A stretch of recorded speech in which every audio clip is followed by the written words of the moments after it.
Good evening, everyone. I am Ted Santos, and I am your host of Straight Talk. You know, that talk show that is made for men by men, except ladies, not even you want to miss it. Even when we're having conversations about man stuff, and that's going to be definitely tonight. So, as you guys come into YouTube, so you guys are to see me. Some of you are watching me on YouTube, some are listening on Blog Talk, and we even have an audience on Instagram. So utilizing social media and in several different ways. As you come into the video, like it, and we're going to have an interesting conversation. I even have a guest for this show. So you guys know we are that talk show that addresses life, love, relationships, business, social challenges, and we always do it from a man's perspective, even though we invite women to join the conversation. Kind of difficult to be in this world without women. So just think of Straight Talk as a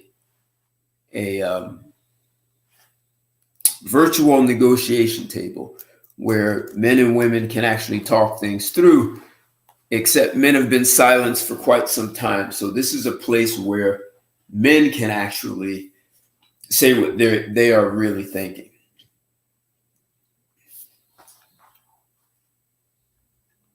So Sundays at 7, we come in and we take on provocative topics. We take on the things that no one else wants to discuss. We discuss those dead elephants sitting in the room. And tonight's going to be an interesting one. We're going to shine light on something that actually you may not hear anyone have these conversations for what we're going to do tonight, especially not in the way we're going to have it tonight. So that is, you could say, part of a trademark for Straight Talk is we take on many of the tough conversations. We talk about the things that everyone's avoiding. Sometimes we may sound politically incorrect. We take on conversations that people are having, and we take it from a counterintuitive perspective. So tonight, we're going to be talking about talent. What's top talent? Lots of people are talking about quality men, high value men. Well, what about high performing and being able to translate that high performance from one aspect of your life to another? What's going on, Reg? I see you in the house. As you guys come in, click the like. If you are not subscribed to my channel, take a second and click the bell and subscribe to my channel. If you have not liked this video already, like it as you come in, share it. We're actually going to talk some ball, some gridiron. It's football season and we're coming into playoff season. So we're going to talk some real football today. But we're going to talk about it from a way that you don't always hear. And I have a guest, and I've gotten to know this gentleman quite well. And he is someone I would call extraordinary. He has a brilliant mind and an extraordinary capacity for distinguishing things, especially high performers. And you know, I'll even say he can see that beyond just the football field. So they call him the scout. And you put him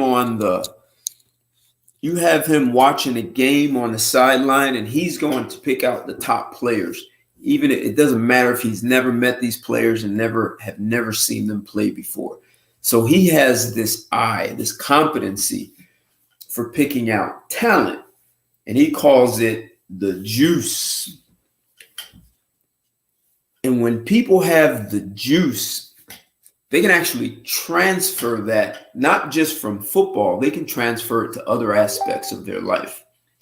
And so we're going to talk about all of that. We're going to make some predictions with playoffs and Super Bowls. So we're going to talk some ball. We're going to talk about talent. Who's out there? Who's up and coming? What's going on, Legatus? Thanks for joining. So we're going to talk ball. We're going to talk top talent. We're going to talk about how to transfer that top talent, how to recognize it, and even some things to look out for. Maybe we'll get into some red flags. I don't know, but they throw flags on the field, so we're gonna look at some flags here. But really, the conversation tonight is revolving around football season, playoffs, top talent, and how do you transfer talent from the field to life, business, relationships, whatever your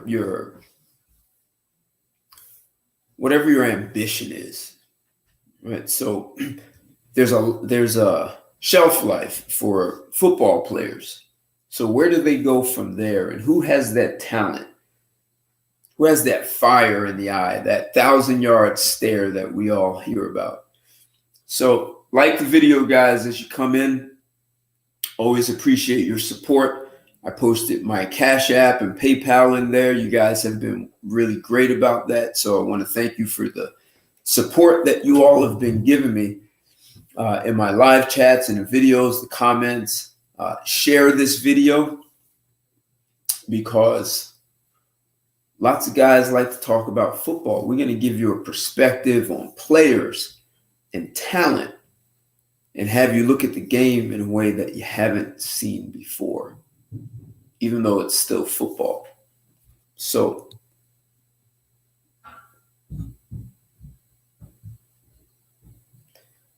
let me bring in my guest. Yes. Well, it looks like I'm getting some feedback from you. Uh-oh. Can you hear me halfway? Oh, this is perfect. What's going on? Yeah. Man, Hey, it's lights, it's time, it's action. That's how I look at it. I've been waiting for this with you. Perfect. Love to have you. And it's been my honor over time to get to know you. And I think we're still getting some feedback. I'm not sure. You have another one or something? No, hold on. I got the. You have your headset. Yeah. Maybe that's what it is. Is that it? Let's see how that's still feedback. Wow. That's even more feedback. Or echoes.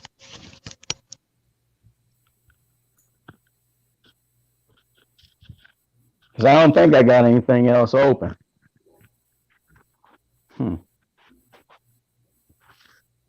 You still getting it? Let's see what happens when I speak. It looks like it just cleaned itself up. We're good now. I like it. There we go.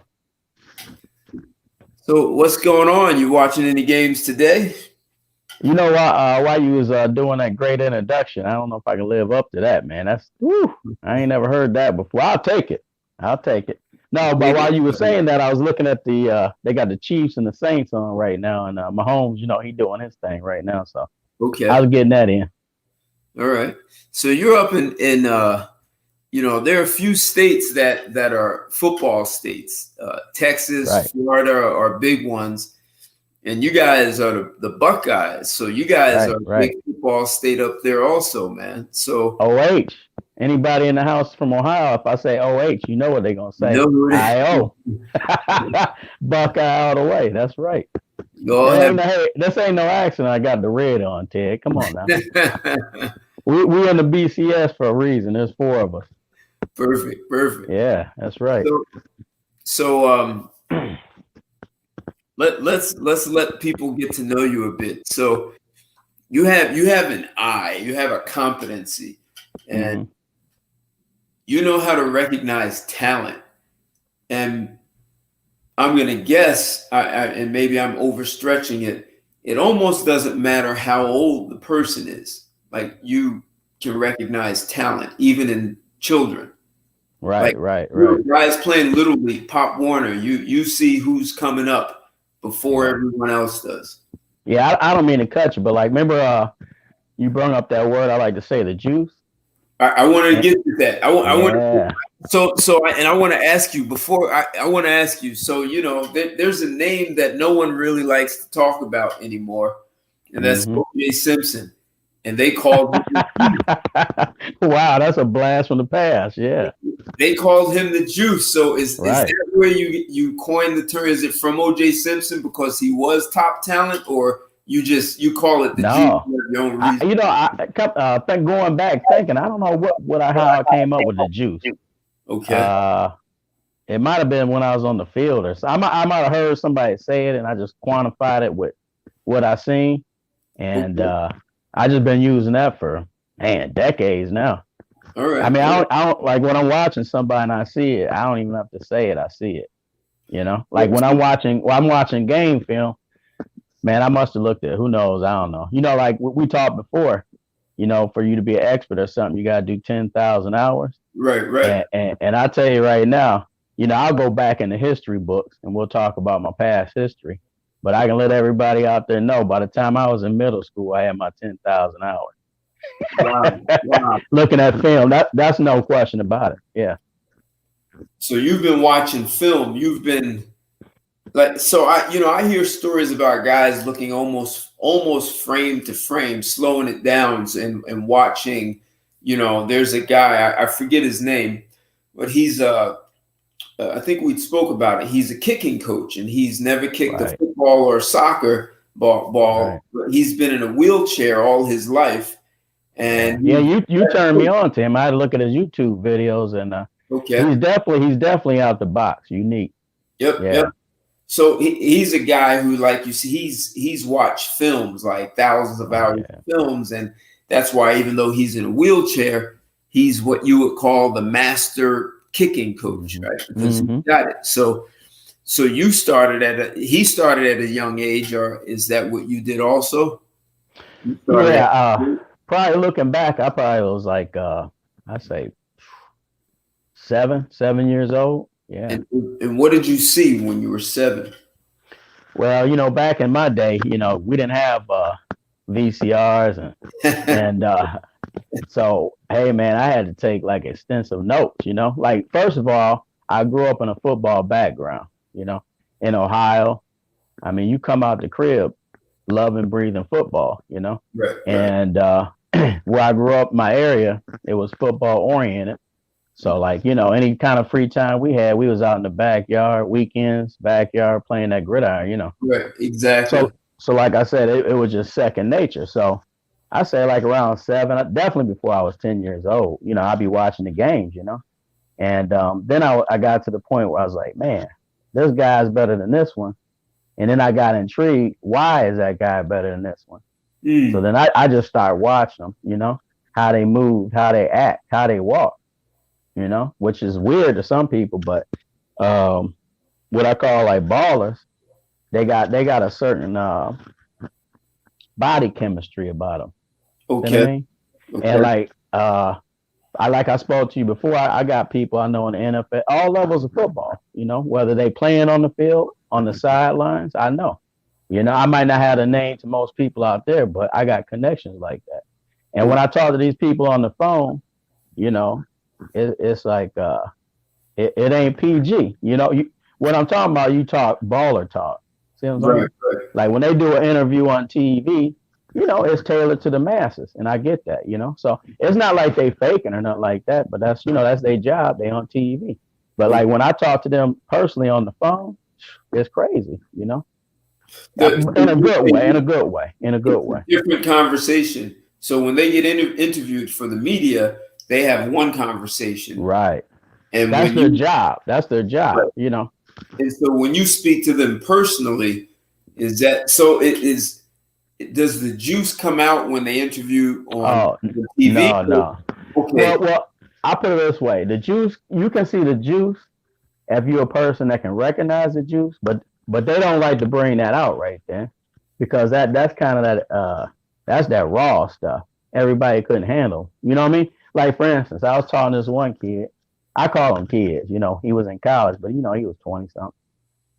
And we was on the phone. It was funny. This is when I knew. This is when I initially talked to him.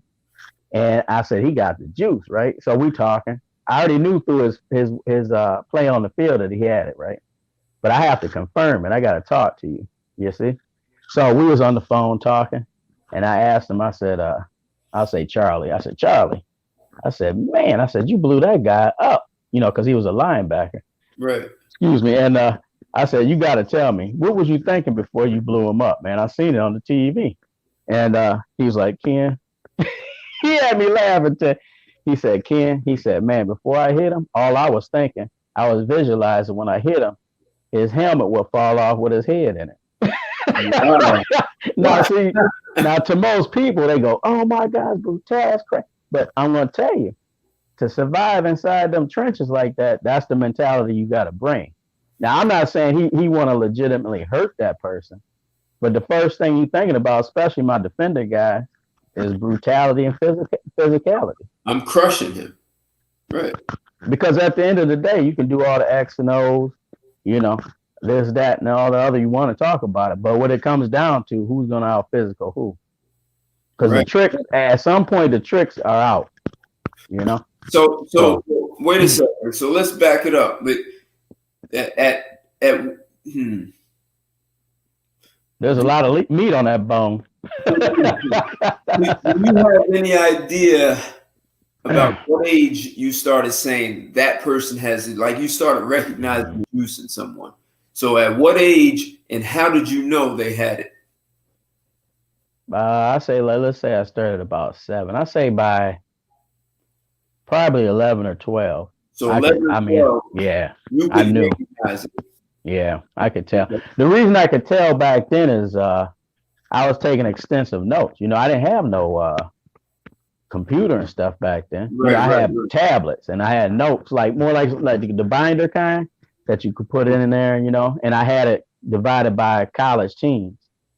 So then, you know, if I seen, for instance, if I'm watching somebody, this is back in the 80s, I'm watching somebody, I might not even get their name down, just the jersey. Because let's say, for instance, I'm in Ohio. I don't get to see West Coast guys maybe once a year, because that's how it was back in the day. So say I see UCLA in the Rose Bowl back in the day during the you know, during the bowl games, man, I gotta get on it. You know, I gotta watch it. I mean, the whole game, because I can't rewind nothing. So I'm watching it, right?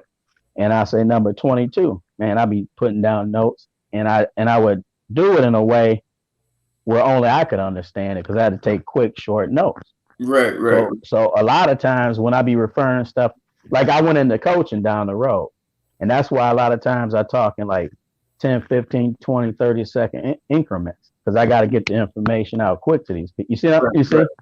And so that's how I would take my notes. So let's say it was 1986, and I seen USC, and it was number 22. I might have his name. Well, he might change his jersey number. And I go, whoa, just by looking at him, like, nah, that ain't him. They would say his name. I go, okay, I changed the jersey number, but I had those notes. And so the note, you knew by the way the guy played. Yeah. Even if you changed the jersey, I could just tell by how he was. But you could recognize the individual, not only the juice, but the individual juice. Right. How he moved. Right. If he was a running back, I could tell, like, if he had the wrong number, I'm like, nah, he wouldn't have got tripped up on that play. Interesting. Yeah. Or then I was like, whoa, I made a tremendous mistake. Even though that took a year to see him again, I don't need to see him 6 times through the year. I said, something ain't right here. I said, either I didn't do my notes right or he changed his jersey. Right. Like 9 out of 10 times it was a jersey. Or something like that changed, you know. Right. So then that's when I start correlating. Wow. Or I would tell certain people about certain players, and it would come back a year or 2 down the road. They was like, man, you remember you said this about this guy? This guy's a Pro Bowl now, when you said this in college 3-4 years ago. And then, I mean, I kind of knew that, but when you started to get reinforced time and time again, something was different, you know? Okay. Hey, let me just give hey, thanks for joining, Rudy. What's up? Sule Too Fast. Thanks for joining. Thanks for joining, guys. So we're talking about We're speaking to an NFL draft evaluator. He's known as the scout. And we're asking a question: does success on the field equal success in life? So we're talking about how he recognizes the juice when someone has the juice. And let me tell you, this guy can see the juice beyond just the football field. But we'll get to that in a minute, a few minutes. But so we're talking about he recognized the juice in a player at a young age. So there were no VCRs, so you couldn't just rewind and play in slow motion. You had to catch it right there. Yeah. Wasn't no cable TV really, you know? I mean, right. It was bowl games and regular TV. So that's how I got my initial ability to have to memorize quickly and take quick, extensive notes. So let me ask you. So when there are 22 men on the field, you just zoom in on one player when you're watching. How do you do that? I had to train my eye. See, back then I didn't have game film. So, later on down the road, 6-7 years down the road, I was introduced to, the VCR and stuff. And that, for me, that made me more intensely out of control, because then I could really get, but back in the day when I first started, I would just be visualizing, and I'd be looking at the snap of the ball, and more or less I would say this is where the ball was snapped. Right. My eyes were on the snap. My eyes were kind of focused right there on the line. And I would see the O line and D line. And the first thing I'm looking for from both of those sides, who makes the first initial contact. And my eyes would flash quickly to the jersey. Right? So, because I'm going to tell you something. When transitioning from college to NFL, the first thing I'm going to tell you right now, when you're looking at offensive, defensive linemen, the first thing that quickly transitions to the NFL is who makes initial contact. Really? Because I don't care if you're okay. Let's say I got an offensive lineman. He might not be quite as athletic. Let's say he's a 3/4 athletic guy, right? And he might be a little on the side, 6'4", 295, which anymore that's not ridiculously big. Right. And the defensive lineman might rate out like a 95% athletic guy, right? He might be 320, 6'6". In the realm of the line, that really ain't got nothing to do with it. Now when you're looking for guys for the next level, because when you in your mind, you got to think, okay, can this guy transition to the next level? And for him to do that, for the most part, first contact guy wins. First contact, leverage, balance wins. So if you got them same guys and the smaller guy, the offensive lineman, gets the first jam, that dude that's on defense is in big trouble, man. If they got equal, like what I call football IQ, that dude on defense is in trouble. And I don't care how athletic. He's going to be like ridiculously athletic to beat that technique guy. Really? So the first thing I was looking at is, I'm trying to put you in the eyes of what I was doing. Is I'm looking at the snap of the ball. I'm looking real, because I got to look at all 22. I can't rewind nothing. So I'm looking at the snap of the ball, who's making first contact. And I can kind of see the jerseys flash quick, right?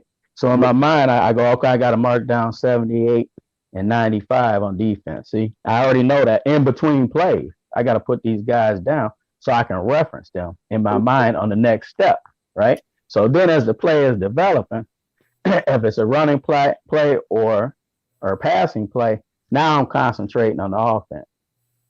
Because the defensive guys are going to do what they do. I'm going to see, they make their way to the ball. So I don't have to find them for the most part. They find their way to the ball. So now I'm looking at offensive, defensive line, bam, right? Then I'm looking straight to the quarterback, because the quarterback going to lead me to what they're going to do. Right. So as I'm looking at the quarterback, when he backs up, whether it's in shotgun, behind center, first thing I'm looking at, is he poised? Is he fumbling around with his feet? How long does it take him to set up? How long does it take him to give the handoff? Does he give the handoff fluidly? See, all this stuff, I'm telling you, your mind gets trained like this. I'm not even thinking. This is just what I'm doing. So let's just say it's a running play. So when he goes to hand that ball off, did he do it fluidly? Does he go through with his fakes like he should? You know, did the running back have to when he took the ball from him, did he have to work at doing it, or did he give it to? Because that makes a difference. That Right. throws the running back off. Right. See, so now what I'm doing, okay, if it's a run play, my eyes go immediately to the running back. Okay, so now does he have the vision? Because if you ain't got the vision, I don't care if you run a 4-1. It's what you do in the first 2 yards that count. I don't care if you run a 4-1. What do you mean? You know Find the hole? yeah. The first important thing for a running back, and I could go back in years over this stuff and give examples, but you can have college guys as All-American and going top 10 back in the day in the first round, and they're not a success at the next level. Because a lot of times at the college level, there's holes, man. There's space. See? And so, for example, like Darren McFadden, that was a perfect guy that used to be at Arkansas years ago, was up for the Heisman. Man, he was a combine sensation. 6'2", 220, was up for the Heisman, ran like a 4.3 flat. Everything you look for in the combine. But when I seen him in the game film, I was like, man, he can't run. He can't run in congestion. He can't run inside the hashes. Interesting. So the first thing he would do is, and I kind of felt for the guy, to be honest with you. When you got a lot of speed guys, what they tend to do is bounce it outside. Because that's their first. They want to get away from the contact. And I understand that. But he probably had nobody when he was coming through the pipe to explain to him, man, you can't keep bouncing it outside. Because you're not going to be able to outrun everybody. Right. Higher the levels go, you're going to have to get inside. You're going to have to figure out how to get in the hole and bounce it out. You're going to take on those linebackers. You make your money inside. Right. The highlights are on the outside, but you make your money on the inside. Okay. So you can look at it right now in the NFL. I don't have to watch the game. I'm telling the people out there listening right now, your most effective running backs, I guarantee you right now, can run in between the hashes.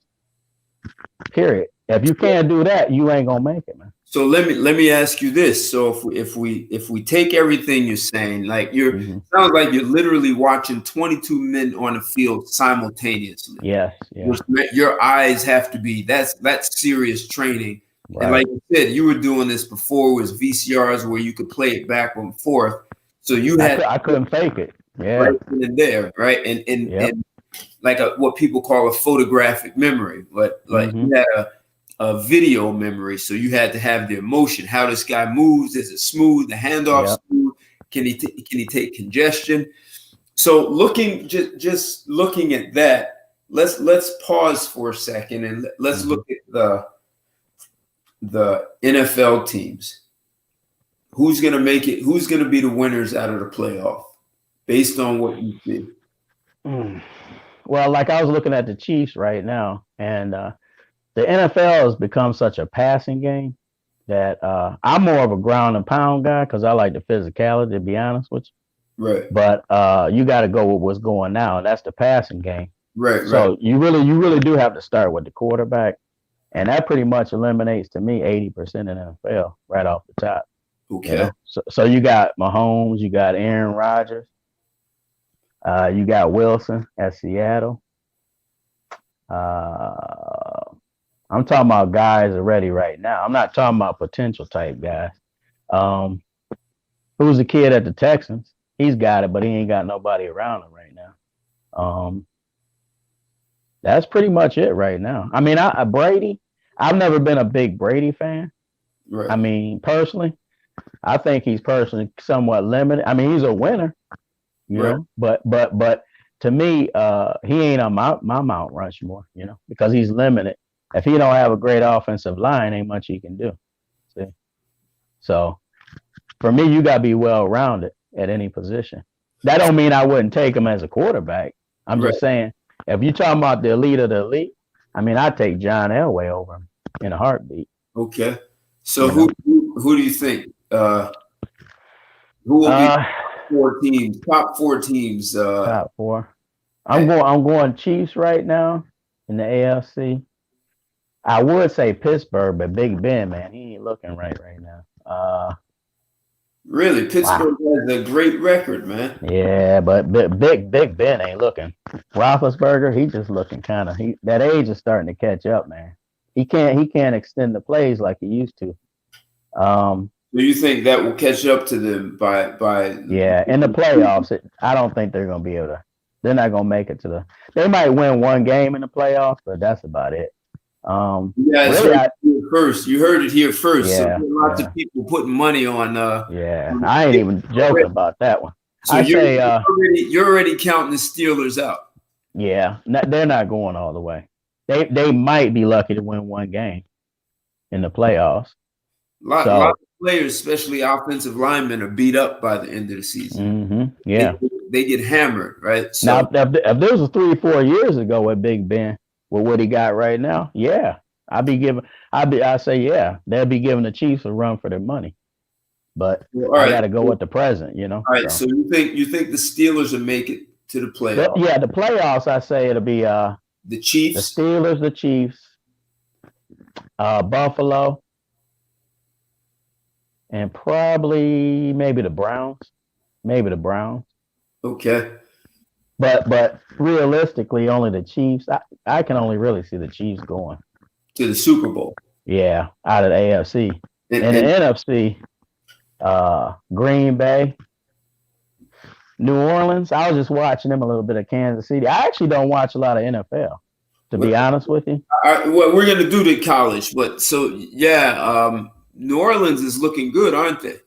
Yeah, I like them. I'm a little concerned about Breeze. His arm, it just and he's already limited on his mobility. I mean, he's the kind of guy that's going to get you in and out of the play good. He is a smart. I liked him coming out of Purdue. He was a baller. That was one of my baller guys back in the day when they just said he wasn't going to make it. He got the juice, but he's just older now. You say he has the juice. He's just no question about it. Yeah, yeah, Okay. yeah. Like I put it this way: he was one of them guys when he was at Purdue. He wasn't what you would call overly athletic, but what I mean by the juice. This is one way to separate guys at the NFL level right now. If you're watching, if it's 4th down and 1 or 4th down and 2, and this is the last drive with 30 seconds to go, and you need that 1 or 2 yards, is that quarterback going to instantaneously run with the ball because he knows this is the end of the year, or is he going to think to throw the ball first? Right. Now, see, I'm going to tell you, a true baller, they don't think to throw the ball. I mean, that guy better be wide open. they just gonna take off and get it. If they got to get smashed up, they're gonna do it because they thinking about advancing to the next game. They're not thinking about am I gonna have my contract for next year and my shoulder jacked up. Like Brett Favre, to me, he one of them top 10 baller type quarterback. He didn't think, he reacted. That don't mean you're stupid. That means he's a baller. You don't have time to think. You got to react. So when you have the juice, you make decisions. Yeah, instantaneously. Yeah, right. You might look reckless to some people, except that's how you make the big plays. That's how you right. Sometimes you don't come up with the big play. Sometimes, but you can't sit on the fence though. Right. If you sit on the fence, I'll give you a good example. Some people might get mad at me, but Peyton Manning, man, he's a Hall of Fame type guy by the numbers. And I would, once again, I would take him on my team, but he ain't on my Mount Rushmore. I mean, he ain't that type of dude that's going to extend the play, right? You see what I mean? Okay. If you don't have that outstanding O-line, I mean, he's a sitting duck. See what I mean? So wait, you're saying Chiefs and who else in the Super Bowl? What's that? You said Chiefs and who else? Oh, yeah. Chiefs for sure in the AFC. I mean, it had to be something crazy happening where they're not going to make it. In the NFC, Green Bay, because of Aaron Rodgers. Or it's going to be Wilson at Seattle. Who else? Pretty much. Well, maybe New Orleans, maybe. If Breeze can get everybody back. Get his full, everybody, Michael, the great Ohio State wide receiver, Michael Thomas back from IR, which I think they put him on there on purpose so when they come to the playoffs. But he needs his full complement because he can't do it by himself like he used to. Okay. So I'd say Green Bay, New Orleans, and Seattle. Out of them three, that's gonna be the representative, no question. There is nobody else. Going against the Chiefs. Right. Okay. And if I had to pick one, I'd go with see, I'm not crazy about Green Bay's defense. But it'd either be Seattle or Green Bay. Seattle or Green Bay. And I'd lean Green Bay just because, man, Aaron, he's just got it this year. I mean, so I'd say the Chiefs and Green Bay. Chiefs and Green Bay. All right. You heard it first here. And now if they're on the field slugging it out, who's going to take it?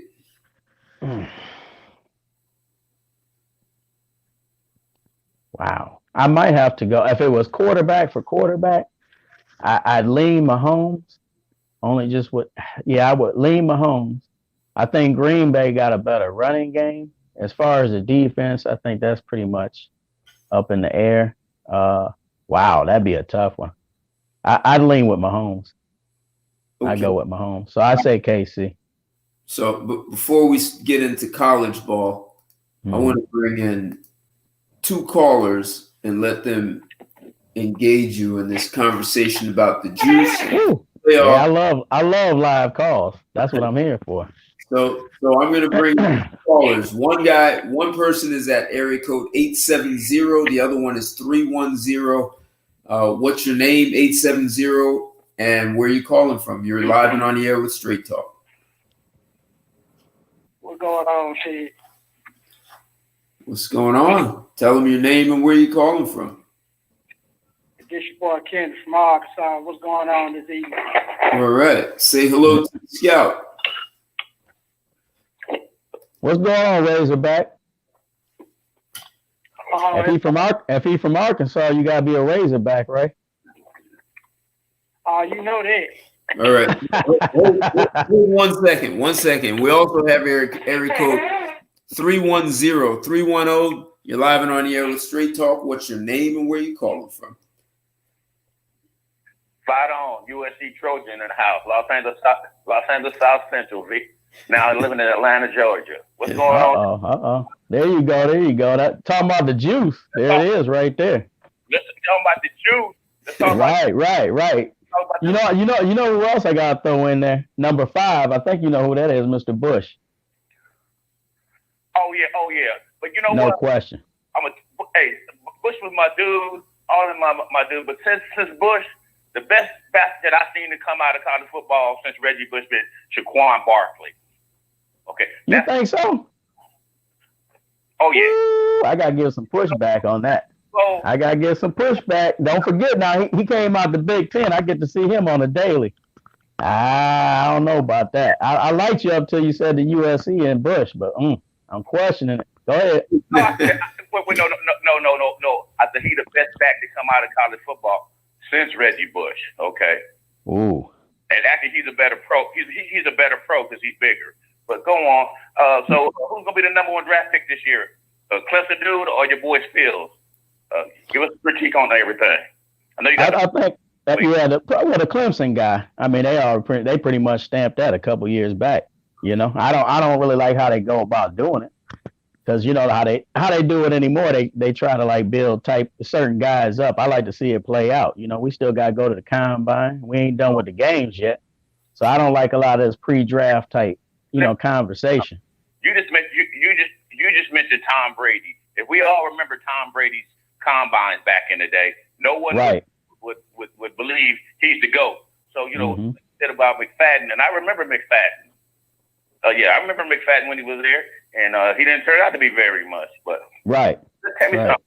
Hold on.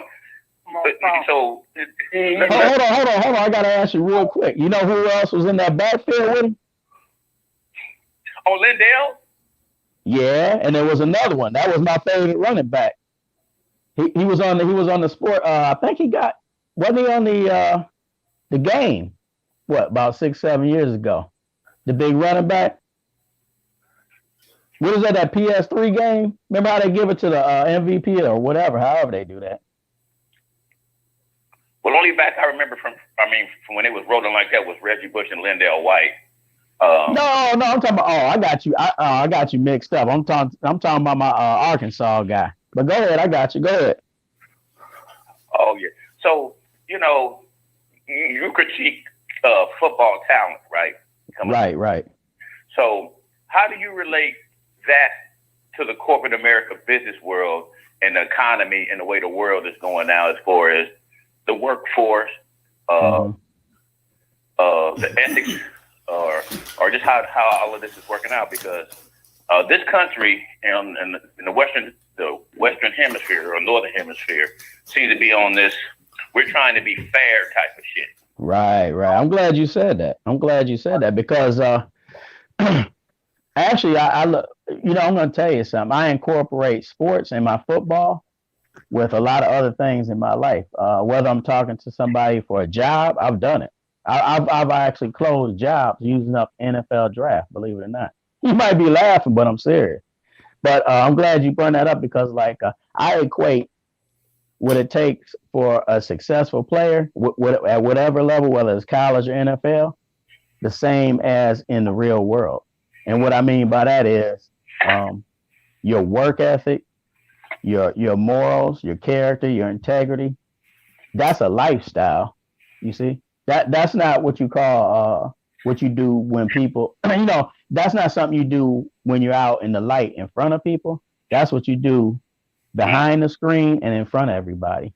And like I was trying to explain to Ted, when I'm watching game film, I'm glad I came up doing this just like this, because you pick up on other characteristics of people, like body language. See what I mean?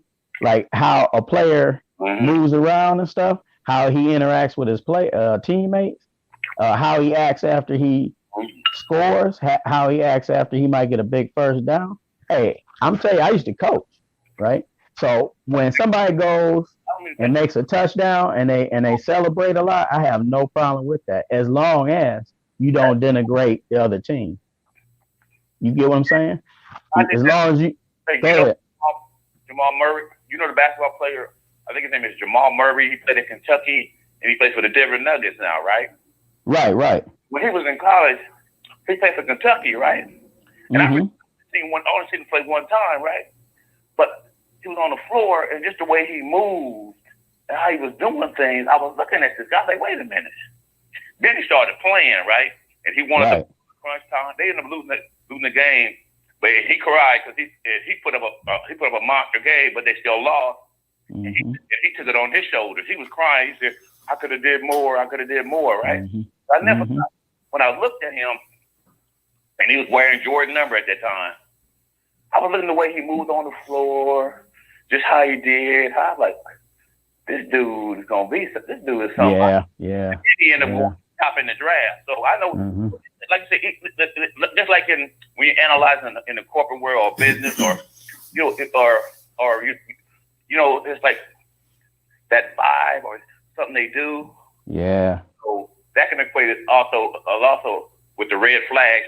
This person had red flags on them. This player had red flags, and we ignored it because they put up all of these numbers. Right. The red flags. I don't mean to cut you off real quick, but a lot of things came to my head when you was talking. Like as far as red flags, right? Like I remember when I was coaching, I had a player one time, and first of all, whenever I would coach somebody, I'd ask them. I say, you know why I'm here? This is me with each individual player. I said, you know why I'm here to coach you, right? Or all I ask of you is to give me 100%. And I say, you know why? And they had to say, well, why? And I go, well, I'm here to make you the best you can be. See, I'm not here to compare you to nobody else. All we want to do is tap you out to be the best you can be. Now, I can't promise you that means you'll be a starter. But what I can promise you is we're going to tap you out. Now, what I will say is if you do everything I tell you and do the best of your ability, your percentages of starting or being a high rep guy go up. See? Because the one thing I never want to do is give false hope or lie. You see? You want to be straight up. Hold on. Red, you have glass? You doing something with the glass? Yeah, I'm eating, but I'm done now, man. All right. Okay. All right. He had to get it in, huh? I was just saying, go on mute. Go on mute, Reg. But go ahead. I'm done. All right. Go ahead. But go ahead, sir. I'm listening. Yeah. But I guess what I was saying is, and that goes back to like integrity and character, right? Because I'm gonna ask the most out of you because I know I'm gonna give you everything I got. See, and a lot of times, the kids can see through that because they see my passion and how I care about them. And see, what I would really be doing is throwing seeds out there because I'm just utilizing and using football as a vessel to make them the best they can on and off the field as a human, as a person. See, but see, they don't realize that, and I don't need them to realize that right now. What I need them to do is listen to what I'm saying, believe in what I'm saying, and then as time goes on, them seeds gonna go in their head, and they're gonna go, "Whoa, coach is something up with coach. I gotta ask him some other questions." You understand? And that's how I get them like that. So I don't just come in from an evaluation mindset. It's also from a coaching mindset. You know, I did 5 years in the military in the Marine Corps, and I was in charge of folks. You know, did time in Desert Storm. So I'm all about the communication part of the thing. And communication to me, other than your work ethic and everything else, character, that's really, like I told my kids, I said, every day you step out this door, you represent our last name. So, you know, so represent yourself like that. Okay, I'm going to give you a characteristic of a person with no character, okay? Mm-hmm. A person with no character takes no accountability and responsibility for their mistakes. It's always somebody else's fault.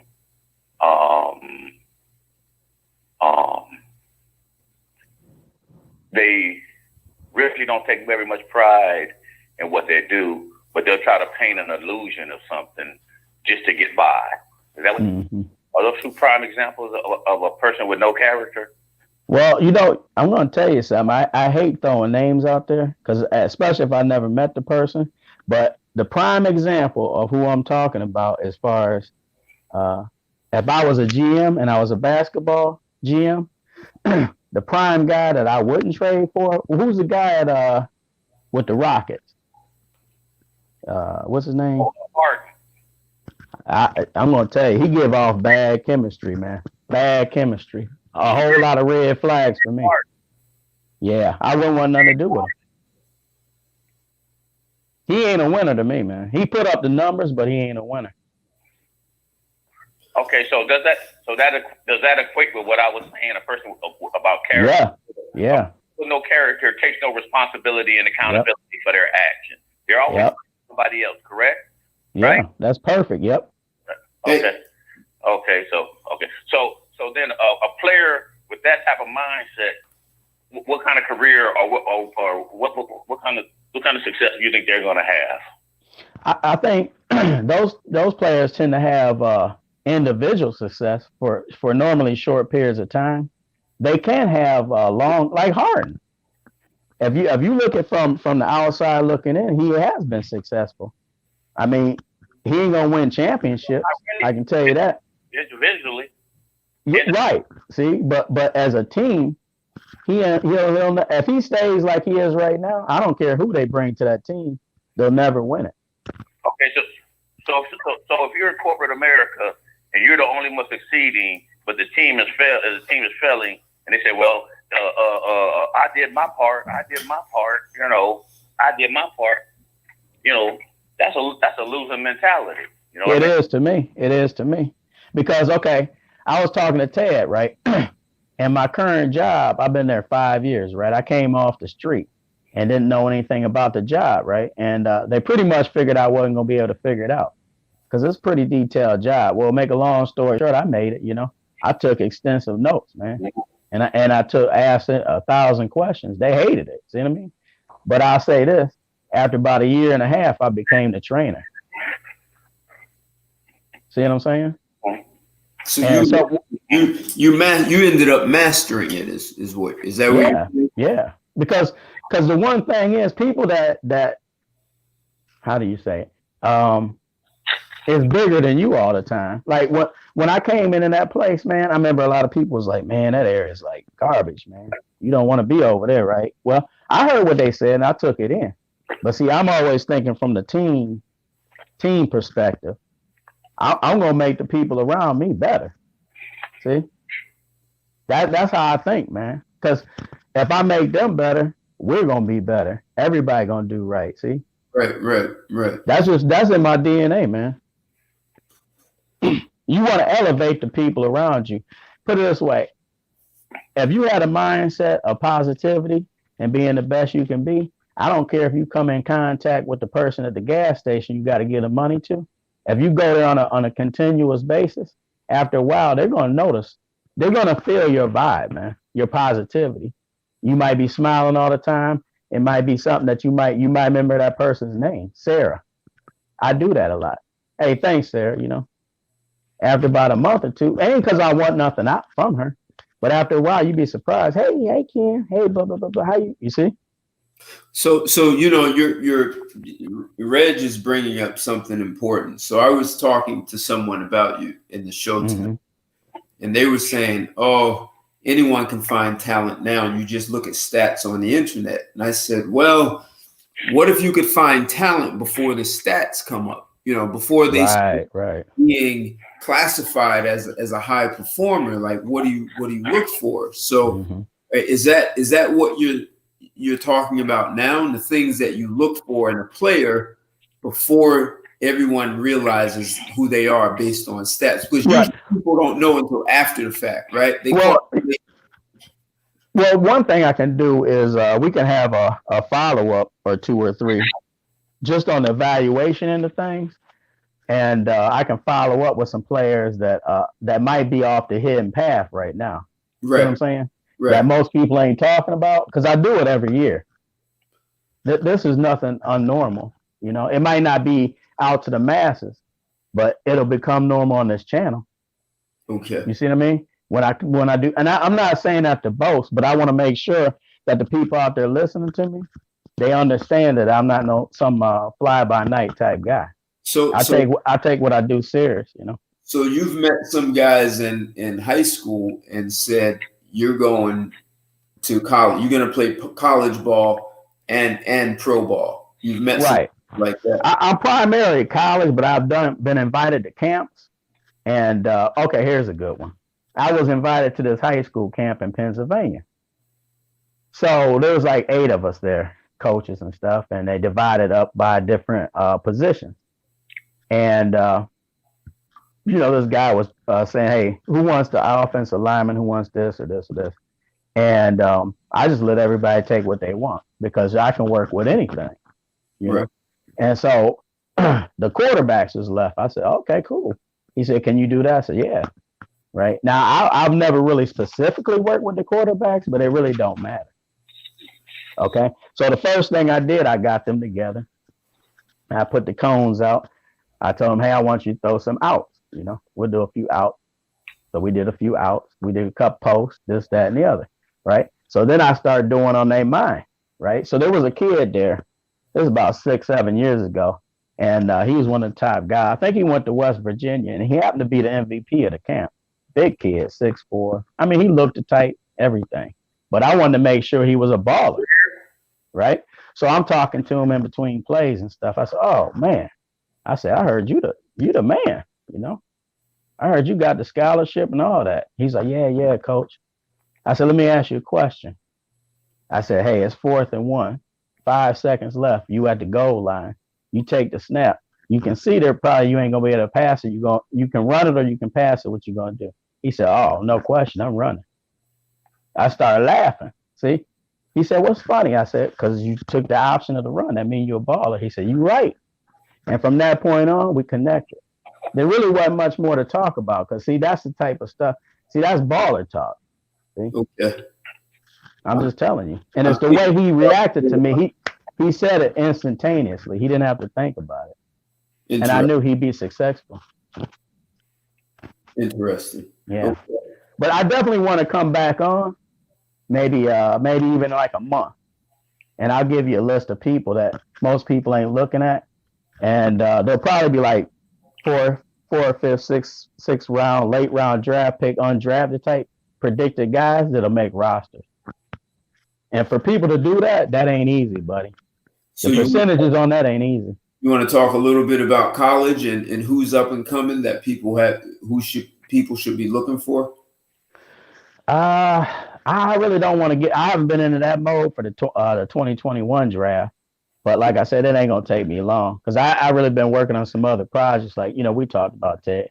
Right. But like I said, I can pretty much look at for instance, like I've been looking at the film so long that let's say we got an offensive lineman, I can probably look at 2 or 3 tapes and I can pretty much tell you, is he NFL guy, or is he a roster guy that'll be a perennial 43 through 53 man roster guy, which is really a guy that he's in the NFL, but he ain't going to be there for long?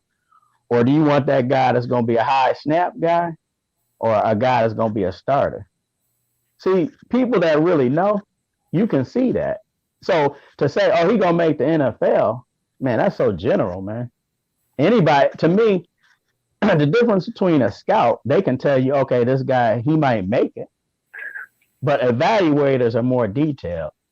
Yeah, he'll make it, but is he a starter? Is he a high snap guy that ain't quite a starter?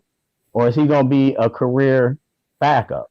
Or is he going to be a perennial 43 through 53 man roster practice squad type guy? I mean, you got to be able to know the difference. Okay. All right. Okay.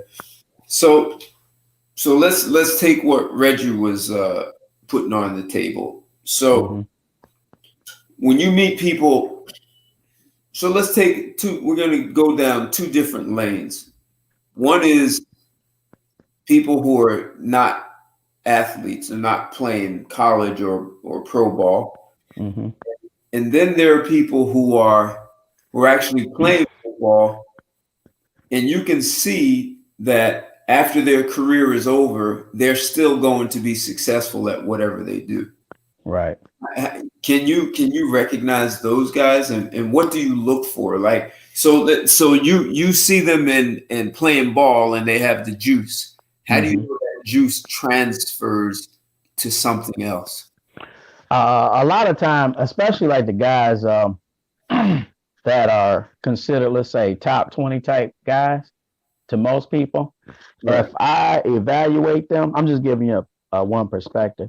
If I evaluate them and I have red flags, like a lot of times, who was the kid out of Alabama? Richardson. That came out of people out there listening. I can't remember his first name, but Richardson. He came out of Alabama about 8 years ago. All-American. I think the Browns, we took him like top 5. And if I have to, I'll pull the profile and you can post it up somewhere. But I said back then he was like a 2nd, 3rd round type guy, value guy, more like a fullback, right? So I went ahead and posted that on my website and on the Twitter, and man, people was killing me, like, what are you talking about? This guy supposed to go top 5 in the draft. See what I mean? And I ain't gonna lie, sometimes you be like question yourself because that's so opposed to everybody else. Right. But at the same time, I had been doing this over and over, and I did all the check marks. I'm like, this guy ain't got it. He ain't got the short area burst. He ain't got the vision. He can't find the hidden yardage. See, that's something I never really brung up, but that's something I look for. What I mean by hidden yardage, that yardage when you watching him, even somebody like me might go, whoa, how do you do that? See, that's that unspoken type, those unspoken type gifts that you have that even I can't, wow, how'd you do that? See, he don't have that kind of ability, see? And so that's when I said, I looked at the tape over and over. I said, nah, he ain't got it. I got to post it. And so on Twitter, that's kind of where I first made my name. And that's kind of like the first one I put out there where people start, kind of going, okay, this dude might be different. Because, after a year or two, it came to be, he didn't have it. Interesting. Really? Yeah. So he had, some people call it grit, right? He didn't have the grit to take those hidden yards. He just didn't, he wasn't a real NFL running back, period. I mean, like when I first watched him, the first 5 minutes, I'm not talking on TV, but on the game film, snap by snap. Right. After about 5 minutes, man, I start going, whoa, something ain't right. You know, I'm almost hoping I'm not seeing what I think I'm seeing, to be honest with you. Okay. And so I had to keep looking at the film, looking at the film, looking at the film. Right. And I was like, nah, he just ain't got it. You know. Okay. And then I went through my notes, and through my notes, then I get to my profile and posted the profile, took the link from the profile and put it on the Twitter. And like I said, it blew up, you know. Like, you know, I heard everything from idiot to you name it, you know. But it was all good. So I you know, part of what I'm asking you is Reggie was he was also asking you in corporate America. So, you know, we talk about relationships also in this show. And we talk about communities and, you know, leadership. So lots of women say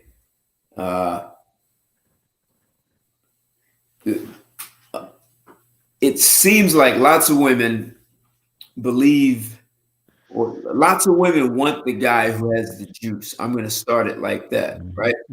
Most women believe they deserve the guy who has the juice, right? Whether he plays football or he's in corporate America. This seems the challenge is a lot of women don't have what you have. See, you catch the juice before the stats, before he has the numbers, right? Right. So most people don't catch him until he puts numbers on a board and says, "Oh, that guy has something special."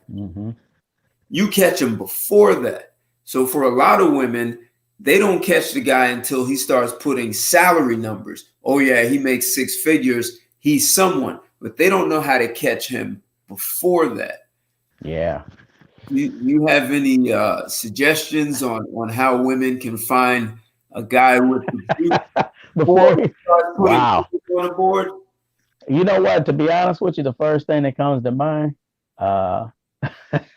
when you say that, I'm trying to relate it to football. And what I would honestly say, man, is say you're a woman out there looking for a guy like that that's got the juice, right? And you know some woman that has a guy like that. I would highly suggest you talk to her.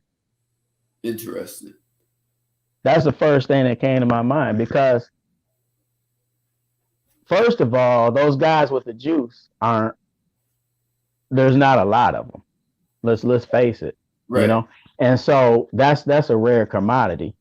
So now actually as a woman, you're on the hunt for that person, for that man. And most women are looking for that one guy with the juice. Right. And so guy for 50 women. And you know, unless 50 women are gonna share him. You're gonna have to now wait. And let's categorize this. So if you want that guy with the juice for a short period of time, if it's a one night thing, you know, I'm being honest about it. That you can go about it a different way. If we're talking about you want him for the long term, you're gonna have to come up with a different method for that. See what I mean? Now, if it's a short term, hey, you know, you might can catch him somewhere, have your nice clothes on, you know, got your stuff, your fingernails done, the hair done, all that. You know, hey, he might. You can compete with your attractiveness, because that's a short term thing. See, but if you're looking to lock this guy down, that's when I say you might want to go. I suggest you go talk to your girlfriend, or if you know a friend of that girlfriend or wife of that guy, go talk to her, ask her out for lunch, and say, hey, you know, how did you go about, you know, talking to your husband and getting to know him and stuff like that. Now, what if she go to the source? What if she tells you, my daddy has the juice? That's how I know what it is. Wow. So she had the shortcut. She had to She lucked up, because see that anymore, that seems to be a rarity too. Right. So, you know, a lot of times, see, a lot of women, you know, I don't want to get too deep with it, but you can't get locked into watching TV too much. Okay. You know, And I'm not trying to be funny or nothing, but that's kind of fantasy world. And so, you know, if you're watching TV, I'm talking about as a woman. You're looking for the juice based on a character. Yeah. I mean, you can't. I'm talking about long term. If you're trying to find a man with the juice long term, don't be trying to get it through how you see on TV. That's fantasy. You see what I mean? Let's flip that. So there are women who have the juice, right? And that these women, they're beyond just, you know, superficial. I look good. Mm-hmm. They have more value to offer to the guy, right? And that woman with the juice most likely has a long-term relationship with a man who has the juice, because she knows to connect and bond. She speaks, like you were saying, a language, right? So there's the players speak one language in the media and they speak another language, and you know what questions to ask to find out if they know that language, right? And so no one's confused. You speak in English with these people. Within the English language, there's a language of guys with the juice. Mm-hmm. I would say like this, right? If you're looking for a woman, like I'll be talking to guys, or somebody will ask me, man, I want me a good woman, right? And I'll tell them, I said, look, the first thing you gotta do is work on yourself. Right. You know what I mean? And what I mean is, even if you ain't looking for that woman, I kind of would say, you know, get them out of your mind as far as that goes. Just work on yourself and have a standard for yourself.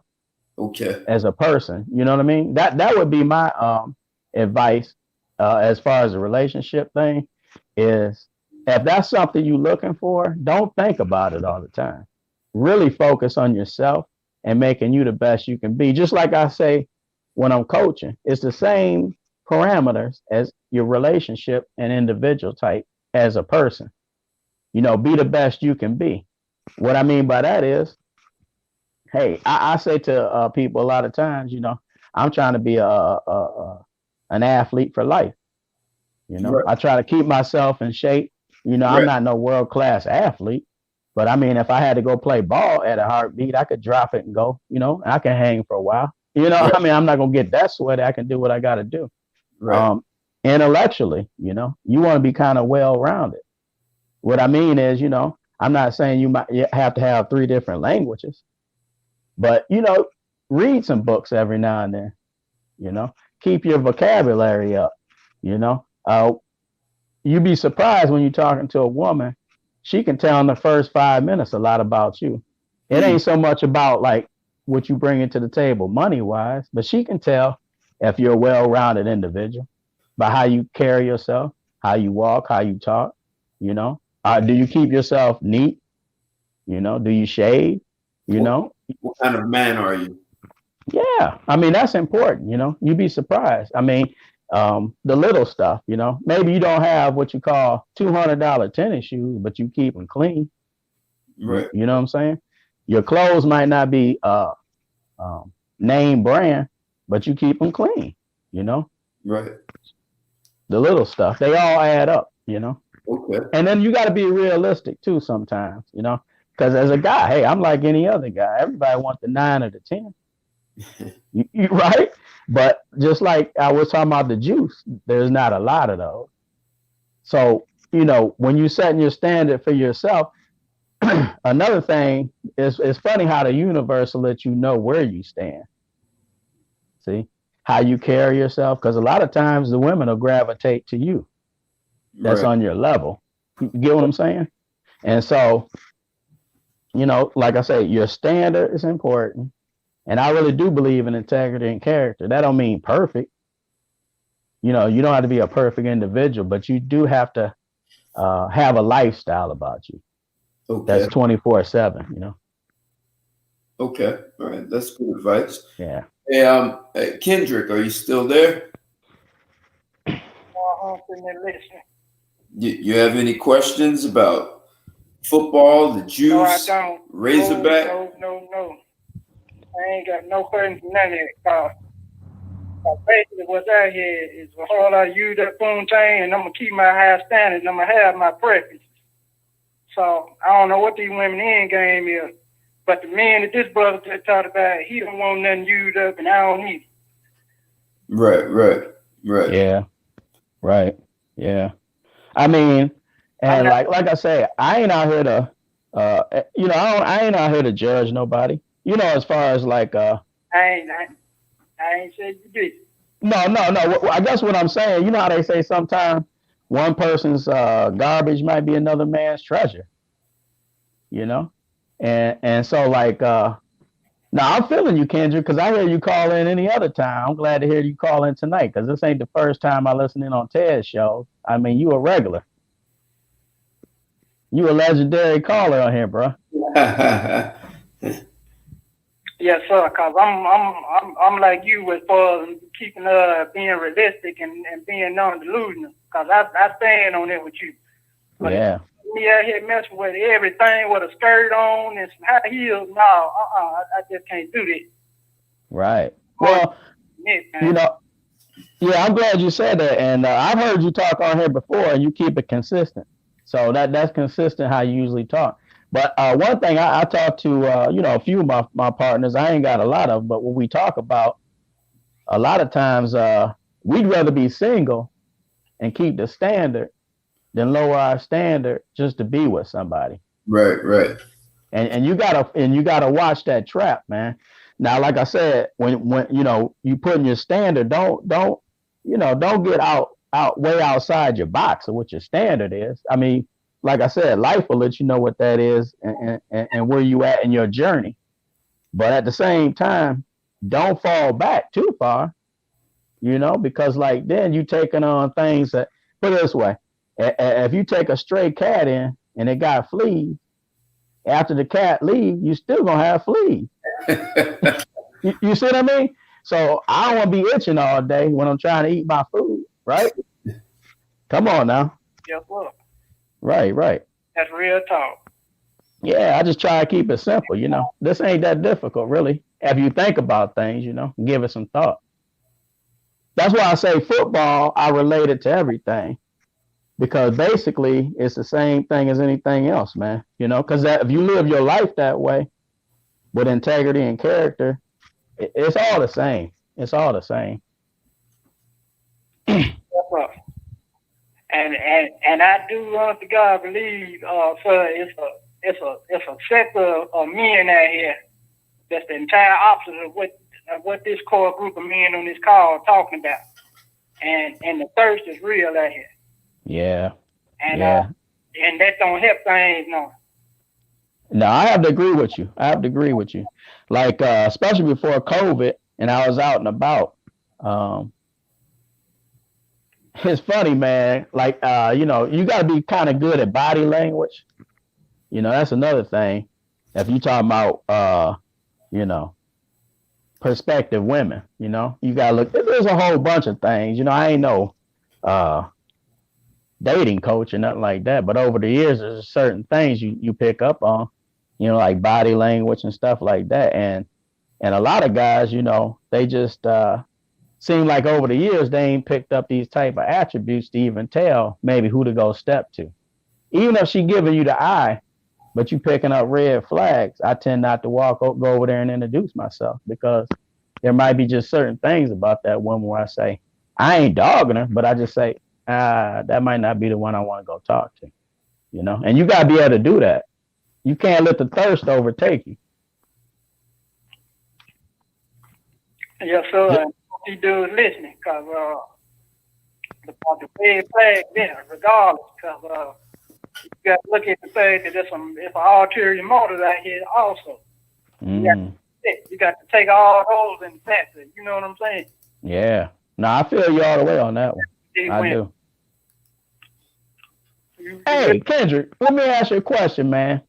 Did you used to call in the O'Shea's? Oh, yes, sir.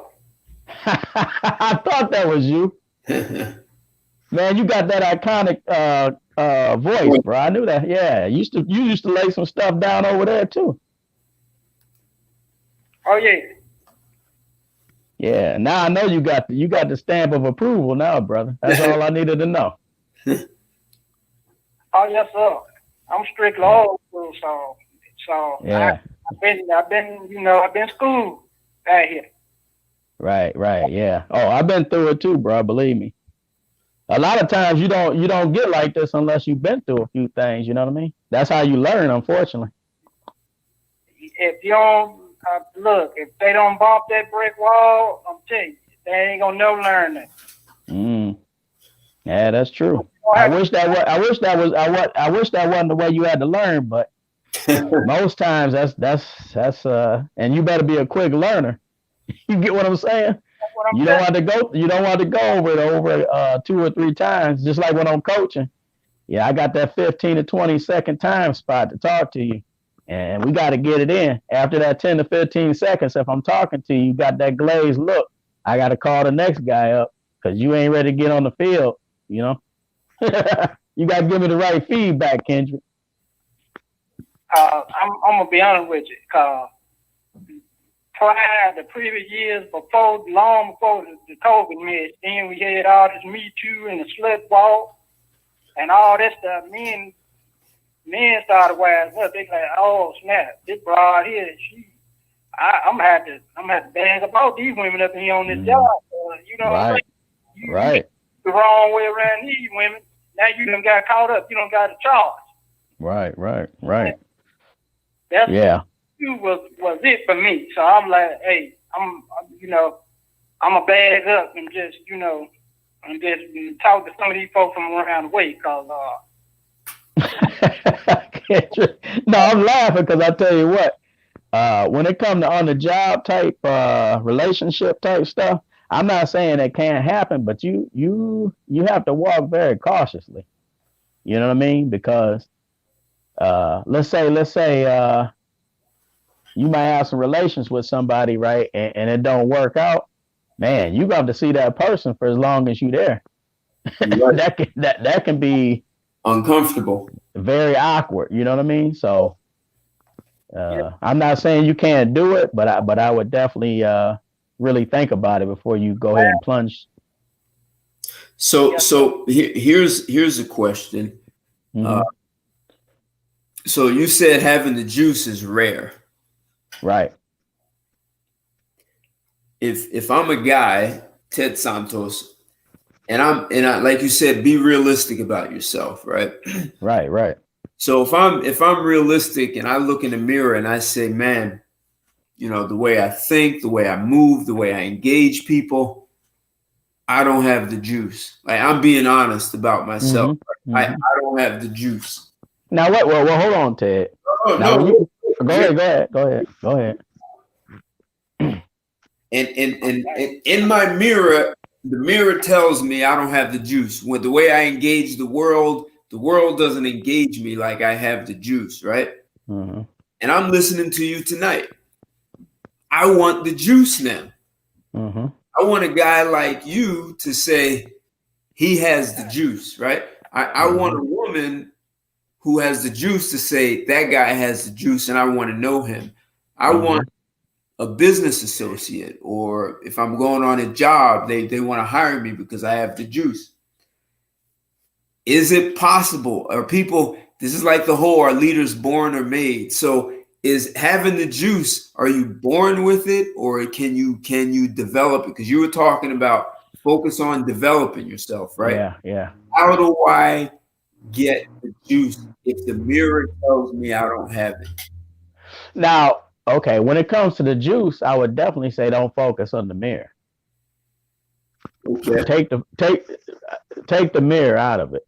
Because if I'll just tell you right off the bat, because if you're talking about the juice, if you look at, okay, let's say on the men's side of things, if you look at the most successful guys, you wouldn't look at them and straight up and say, whoa, they got the juice, right? As far as just straight up manly looks. Right. Okay. And sometimes I made mistakes initially, because a lot of times I look at interviews on players, because a lot of times I'm not in person with them. Right. You know, I'm looking at their game film, and I tend to like to kind of keep it that way. and I can follow up on that maybe next time we talk. But I tend to like not to want to necessarily talk to them in person. If I was a GM of an NFL team, then I would, because if I'm making them decisions, them are some big time decisions to me. I would take it a whole different level, you know. But So wait, you said throw away the mirror. So yeah. first you said be realistic with yourself. So one way, and I don't mean like I have to physically, you know how people say you need to look in the mirror before you point the finger, right? Right. So if I'm out in the world and the world does not respond to me to like I have the juice, then maybe I need to go look in the mirror. And you saying throw the mirror away. Why? Now what I say by the mirror, I'm going like this. On physical appearance. Okay. On your initial, okay. Take a review of yourself initially in the mirror. If the world is telling you, you know, what do you want in life? You know, if you want more attraction from women, okay, and you look in the mirror and you say, hey, man, I ain't Billy D. Williams, okay. Guess what? 90% of the world ain't Billy D. Williams, right? Right. So then you got to say to yourself, well, how is these other guys that ain't Billy D. Williams getting women, right? So what I would say to you is focus on yourself again, okay? If you look in the mirror and you go, man, I'm getting, you know, I got a little extra on the sides here. Right. That's something you might want to work on, because if you think, right, now look, if your goal is to attract the female, the opposite race, or whoever you're looking for, then your physical appearance is important, because that's what you're trying to attract. Because anybody will tell you physical appearance is definitely a plus, right? Take better care of yourself. It's not everything though. It's a plus. No, that's one element of the total picture. Now, You know what I someone mean? made a comment, and they said other people may see something in you that you don't see in yourself. Right. But you know what? A lot of times, well, remember, like I just said, like one man's garbage might be somebody else's, you know, you know what I mean? So it depends on the person, but I'm saying I'm focusing on that individual person. And I would say, you know, work on yourself physically. Okay. And I'm specifically talking to men right now. You know, hey, like I got like a regimen as far as my skin, you know. I could show you. I wish I could had time, but I got like loofah. I use a loofah for my skin, you know. You take care of I really do, right? You know, and I just started that like 3 or 4 years ago, you know, because I tell you what, it ain't so much that I'm doing it for the opposite sex. I'm doing it for me. But see, that goes back to the mirror. So how you want to see yourself. Right. In the mirror. Right. So that's why I wanted to know, why'd you say throw it away? At some point, it's just you and yourself. Right. You're focusing on you. Right. You're looking to make you the best you can be. Correct. And your reflection of you. Put it this way: if you work on yourself, right, you're going to tend to love yourself. Okay. Because I'm going to tell you something. Another thing people need to work on is getting to know who they are as a person. That might mean you need to take time away from others, you know, and work on yourself, because you don't need the distractions. You need to focus. And so I want to relate this back to football. So do you think that's part of what helps the players with the juice? So they go train by themselves, right? So when everyone else is playing and partying, they went to bed early, no alcohol, except they might be at home in the backyard running plays or doing some technique, you know, running through tires. They could be doing what. So they're working on themselves, and they may not be thinking about, I want to have the juice, but there's something they want, right? So they want to be that linebacker, so that when I hit that guy, his head comes off in his helmet. So they may be in the backyard hitting trees. Hold on. I think you just locked up. Hold on. Yeah. Am I there? I should be popping up. There we go. I can hear you. Let me.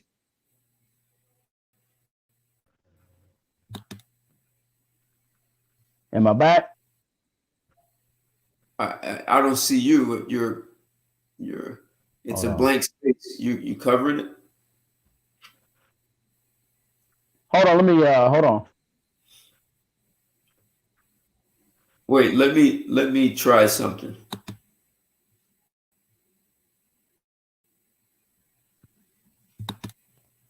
Okay. Yeah, I think you're frozen. You're locked up. You might have to call back. Come back in. Yeah, there you go. So he's talking about training. So, everyone understands as an athlete that you train for the position. I don't care whether it's basketball, baseball, football, you train. Your diet, your workout, your technique, your form.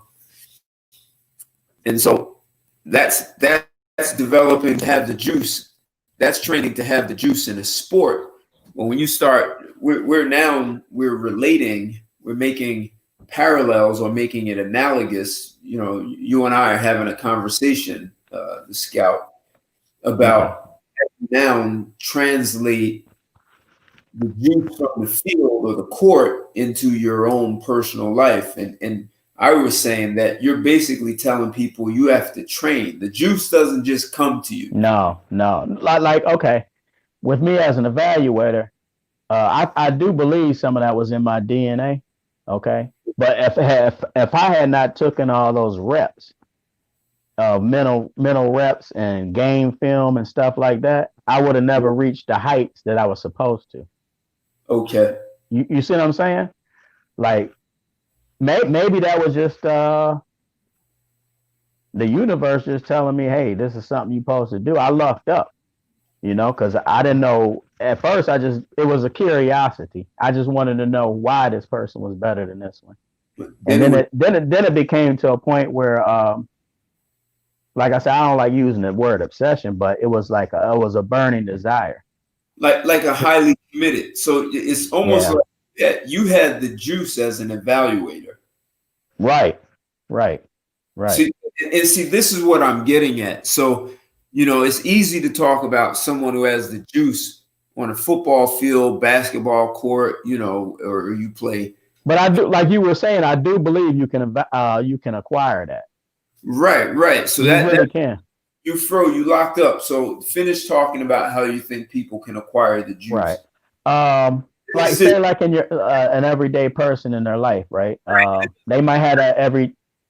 I'm not directing it to a woman. I'm not directing it to a woman or anything, but just in your everyday life. Right. So say you got that 9-to-5 job and you just like, man, I gotta do better. I know there's better in me. Because everybody at some point in their life, they go, I don't care if you're 22, you're 38, or you're 52. Know in your head, you go, I know there's something better in me than what I'm doing. I'm not down on what I'm doing, but there's something greater in the universe that's in my calling. Okay. Right.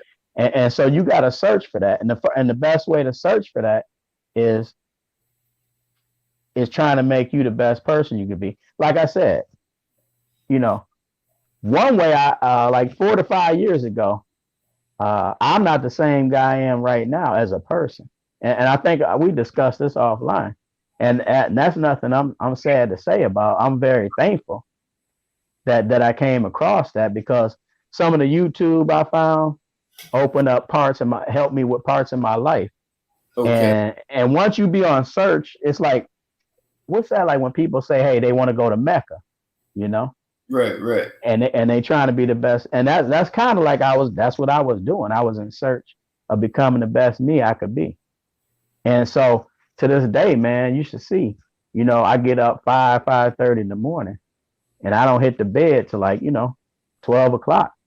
Okay. I get up, work out hour in the morning, and we talked about this. I already know what I'm going to do. Every hour of my day is accounted for the night before. Right. And those kinds of steps in my life probably started 15, 20 years ago. They were seeds that were planted in my head, but I wasn't ready for it. people that came into my life that was successful. And I actually offered me opportunities, but I wasn't ready. I wasn't ready mentally. I didn't believe in me, to be honest with you. Like I knew there was something in me, but I wasn't ready. And what I'm saying is today, to them people out there that might be saying to themselves, hey, you might not want to be Bill Gates, but you want to be the best. All I'm asking everybody out there is to be the best you can be. Okay. If you're striving to be the best you can be, there really ain't no ceiling. So I hear two things. One is there's a commitment that you had. Oh, yeah, definitely. Then there are people who are committed, and then there are people who are highly committed. So, and a person who's highly committed might look like an obsessed, a person with an obsession, right? This person is crazy. You're obsessed. Why are you so obsessed by it? Like when it's a commitment that it drives you. It drives you. Expression of who you are, right? That's who you are coming out into the rest of the world, right? And then the other thing that I hear, whether it's getting up early or the other things that you do, you invested in yourself. Yeah. And I'm glad you brought that up because that's another thing that I was gonna say in the Black community, but see, I don't like to do that. I don't like to. This isn't a race thing as much as a gender thing because we talk about men.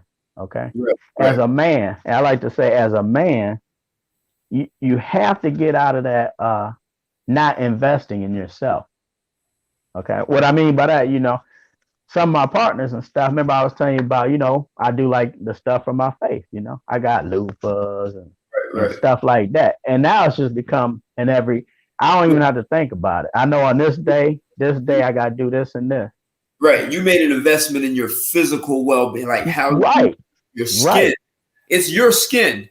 Right. Who's responsible for it except you. So, like flossing. One of the first thing I do after I work out, I floss. I don't even think about it. I don't even see. It's not got to the point. I got my own, my toothbrush. The kind of I ain't got. You see, so floss. Don't oversimplify it. Don't tell people all you have to do is floss and you'll have the juice. No. It ain't that easy. No, but see, there's steps. Okay, and I say like after the last 4 years, man. I wish I could, like I said, I'll have to come back on. We can follow up on some other things, especially if a lot of the people out there got questions, because I would love to give feedback if they have any questions, because. Hold on, Reg, you still there? Can you hear us? Yeah, I'm sitting here listening. Yeah, I'm still here listening. What's up? Yeah. So what do you think of what he's saying now about commitment, investing in yourself? All right, so any person who wants to have the juice for themselves, and Kendrick, I'm asking you also. So he said he watches players. There are lots of players, and you can be watching 22 guys on a field at the same time, and not all of them have the juice, even though they all played in the NFL. Not all of them have the juice. I'll tell you what, on the average game I watch, okay, and I watch, most evaluators watch who's coming out that year, which means the seniors and the declared junior, okay? But I look at everybody on the field, every snap, special teams and everything, right? Yeah. So the importance of that is I want to know about the present and the future. So the reason I do that is I make relationships with the guys that are sophomores, and we talked about this type of stuff off air. And so guys that's presently in the NFL right now could tell you about me when they was a sophomore running on special teams, how I told them by the time they're a senior, you're going to be going in the first, second round draft pick, round. And they're like, man, Ken, I'm not even starting on my college team. And I would tell them, I said, look, that's not important. See, I get off that because see, they're still in the grind, but I want to plant that seed so they understand this is your ability. This is what you need to be doing. See, Now, to continue my conversation, after I get to know them for a year or two, maybe they're a junior. Now they become an All-American. Like I told them, this was going to happen. Okay. Now what they're doing, they might have a game that Saturday. They hit me up talking about, hey, man, can you look at my game film? When I give them the feedback, Ken, you giving me such precise stuff. You know, my position coach in college ain't telling me. Is it possible that you can do this stuff for me whenever you get a chance? See what I'm saying? So the relationships I got with these guys that are currently on NFL rosters is a personal thing. See, because they would ask me, hey, what do you want? See, because normally people, money. Because these guys, a lot of these guys, they be getting scammed all the time. People want something. And you know what I would tell them? Because at the time, I was doing NFL draft shows and stuff like that, doing national radio shows. And I would tell them, hey, all I want is for you to come on my show. And they'd be like, that's it? Wow. Yeah, that's a done deal. So a lot of times I'm talking to these on the guys on the Twitter, on the DM, or on their phone, texting them. Maybe they made Pro Bowl, and I just throw something out. Throw at them, hey, man. They finally came aware. We already knew that, and they give me a smile back or say, hey, man, I'll hit you up next week after the game.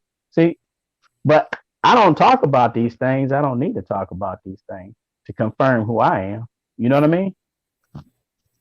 So it sounds like you have the juice as an evaluator. So, Reg, what do you think? He's saying invest in yourself. There has to be a commitment and almost, and maybe you didn't say this, but almost like you need to master something. Yeah. Like we be speaking a lot. In layman's terms, it almost has to become, I hate to say an obsession, because obsession means you're out of control, but it needs to be that type of mindset that you're striving for. I was going to say greatness, but you striving to be the best you can be for you. Right. And once you have that mindset, you'd be surprised in my everyday life how when people come into my life and they be around me for a while, sometimes they step back and go, hey, Ken, man, what's up with you? And I'd be like, what's up? Because you don't realize. They'd be like, man, you be so focused, and they just be curious, man. But to me, I don't know no better, because that's just how I am. Right. What are your thoughts? What are your thoughts on what he said, Reg? Well, I was sitting back and I was trying to take it all in. You mean about investing in yourself, or the juice? All of it. All of it. Yeah. Okay. Well, we were disconnected, so I'll start with Trent Richardson. That was it. Yeah. Well, I met Trent Richardson. So, and it's sad what happened to him, but we're going there. The one the running back you said, right. Draft pick. Yeah, yep. Him and his paralytical family who stole his money. So, right, I heard about that. Yep. Yep. Yeah. So, the juice. When I think about me, I mean, will the person have it? They have it. Okay. So that's how I would kind of like say the juice, and that's almost like leaders are not made or born, or kings are not made. I just think certain players have it and certain people have it, and that's it. Yeah. Some guys got the gift for gab, and some guys don't. And so you have to understand that you can be the best person that you want. That's fine. Reach your potential. You still might not have the juice, though. Okay. No, I agree with you. Oh, okay. Yeah. So, I mean, did Bo Jackson have the juice? Oh, no question about it. See, that's one of them kind you don't even have to. Yeah, no question. Eric Dickerson, come on. Okay. Well, no. It ain't very different. It is what it is. Did Herschel Walker have the juice? No question. O.J. Simpson had the juice. Did Reggie? No question. Yeah. Brian had the juice. Right. Okay. So those, they got it. Okay. Some guys can be I'll tell you a running back that made the Hall of Fame, and I ain't dogging him. He was good. He was good. Let me collect my thoughts. Go ahead. Yeah, let me do this. Okay, thank you. So you have you have players that have potential to be great, but they don't have the work ethic because they was kind of blessed to have these athletes, and they never really had to work for very much. Mm-hmm. So a lot of times they will get outdone by somebody who outworks them. So I don't know if that's like another form of having a juice where you're just hungry and you're not, this person, they got more skill and more athletic than me, but I'm going to outwork their ass to get to where I need to get to. I got that animal in me. So you can look at it like that. And now as far as like evaluating yourself, everybody, like I say, everybody don't have the juice. Everybody's not going to be this. Everybody's not going to be a high value man. Right. I believe that everybody can be successful, but you can't be successful when your when your lane is 55 and the success in the high value lane is 95, and you don't have the speed to get over there, but you know that, hey, I don't belong in that lane because that's not the lane I belong in. I belong in this lane where I can be successful at, and I can do this.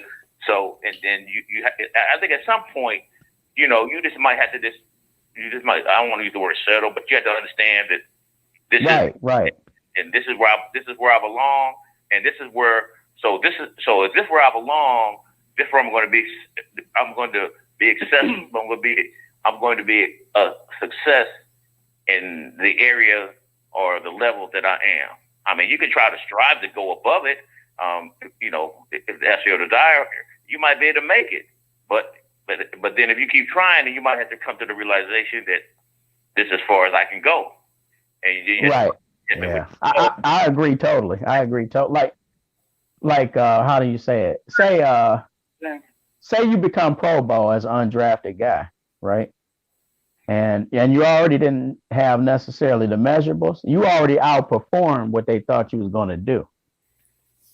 But in your mind, you can't necessarily say, hey, that's my ceiling, because you're a competitor. You know what I'm saying? But at the same time, you gotta be realistic, because there had to be a reason why they predicted that you was gonna go undrafted too. You get what I'm saying?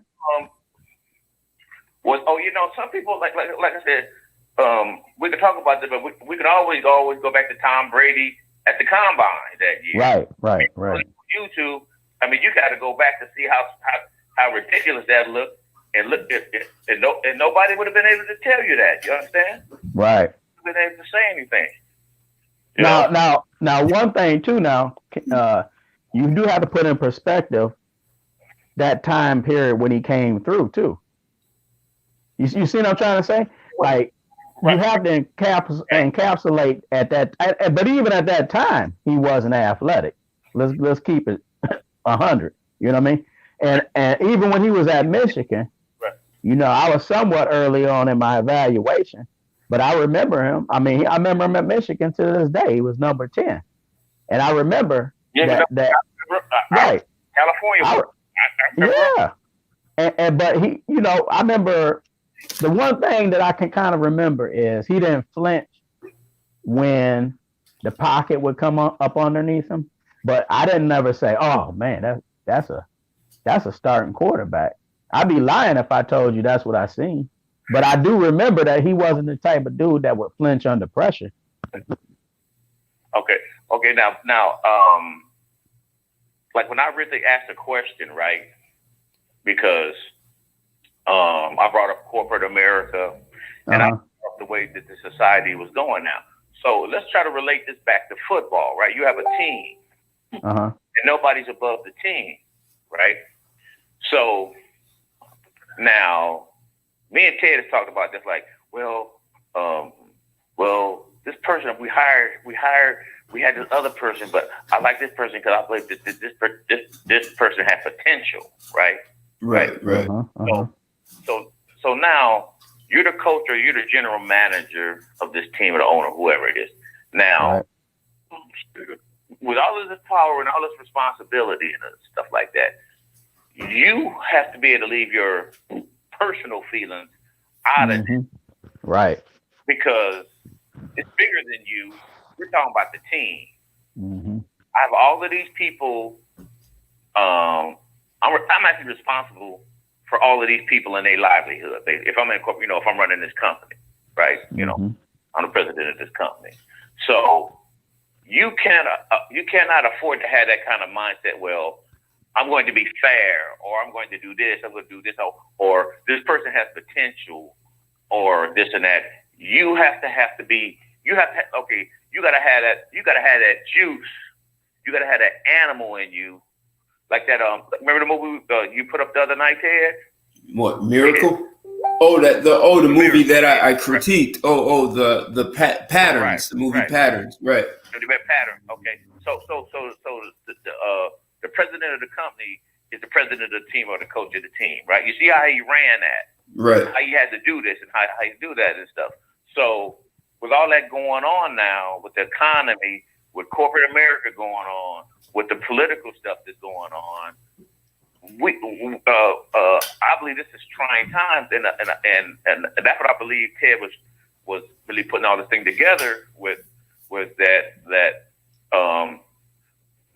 when you look at a team or you're evaluating people for whatever position, you have to get the best person that's qualified for it instead of saying, oh, well, I took this person on potential.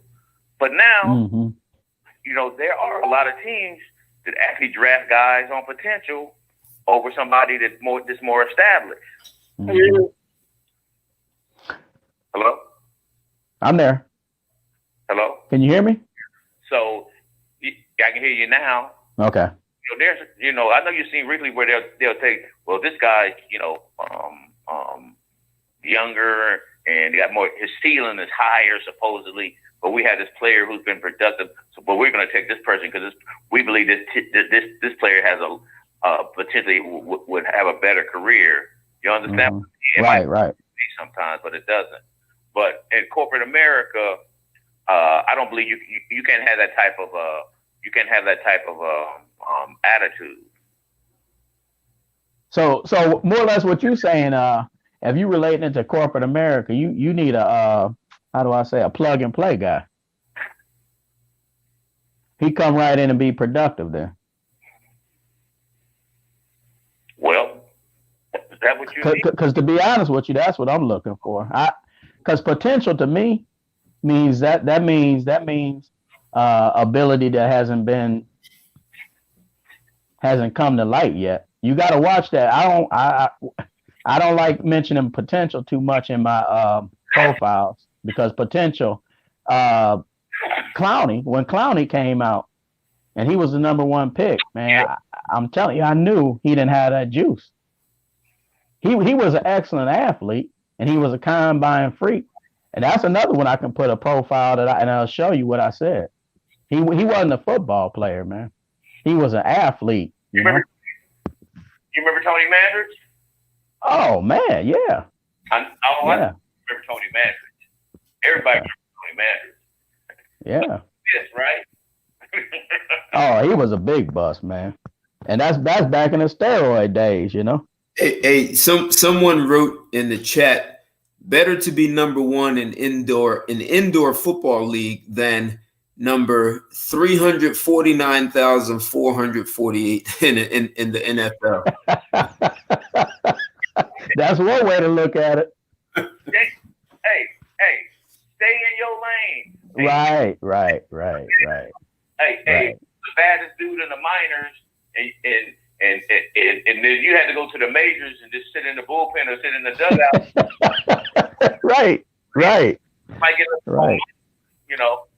Because that just cracked me up because I don't know how much you're on YouTube or not, and this high value person. Alpha this. Yeah. All of this stuff. It starts to get kind of old. You know what I mean? Right. Yeah. you know, and the thing about it is, you know, if you reached your ceiling, that's it. Right. I know what you're talking about, but you know what? Here's the thing. These days, to mention that to somebody, people feel like that's not politically correct. You get what I'm trying to say? Like, I would never tell a player I'm coaching, hey, man, this is as far as you can go. Because I do want you to keep, I want you to stay, I want you to continue to be motivated and continue to do the best you can be. But at some point, you have to be realistic as far as, okay, hey, you might want to be a running back, but when I put you through the drills, your skills dictate you a tight end. You run a 7-second 40, right? I mean, come on, you know what I'm saying? That's what I'm saying. You got to start being a little bit realistic here. You know, if you're in the corporate world and you can't do multiple tasks at once, I don't think you're probably gonna be a leader. You know. Well, we already know that's a disaster waiting to happen when you put on people. When you put the ass above the head, before the head, you ask. Ooh, there we go. See, I like this conversation. Before the card. Woo! There we go. See? Before the card. Right. Yeah. So what I see is this society in this country that's going. It's like a river. It's like a river rolling. It's like a river rolling upstream. This shit is all upside. Yeah. Like where do you start? Really? I mean, there's a lot of issues, man. A lot of issues. Part of what you guys are talking about is maybe as a nation, we're squandering people with the juice. So like, and I'm saying that. Hold up, Reg. Hold up, Reg. What I'm saying is this: is if you get people who don't have the juice in a decision-making capacity, they may hire someone with the juice because they're never going to keep up. So I mean, imagine if if a sport team ran it that way. Hey, don't hire that guy because he's going to be the better running back. So hiring people who don't have the juice so we can keep playing. Except you're going to get killed on the field. Yeah. You have a lot of people like that are in fear of other. Like I put it to you this way. When I'm competent at what I do, I actually like the challenge of somebody that's equal or think they're better than me. Because at the end of the day, even if they were to beat me, I'm going to learn something that's going to make me better. Right. You know what I mean? Ted, you remember the end of the movie the other night? No question. He said, I'm going after your job. I want right to be able to come and sock you in the fucking jaw. Right. Put it in the contract. He said, well, I'll put it in the contract, but I also want to put it in the contract that I could sock you in the jaw too. Right. See, that's real talk. Yeah. Kendrick, what were you going to say, Kendrick? That Reg was on something when he said something about staying in your lane, cause I had a flashback just then. When you start talking about dudes like Mosley and Sugar Ray Leonard and Tyson and Lennox and hell, even Schwarzenegger and Stallone, all them dudes now, long past they prime now to you. So when them dudes do like that, they have juice. It seems like a lot of them dudes out here now being squandered. That's what I'm getting at with you.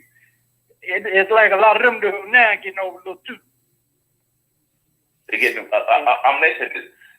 Wait a minute. You mean those guys that was on top before? Now, well, they old men. They established. But see, that's what I'm saying. See, that's what me and you on the same page. Them dudes done, and I'm like you. I just assumed them dudes, all them dudes, we just ain't had an end game.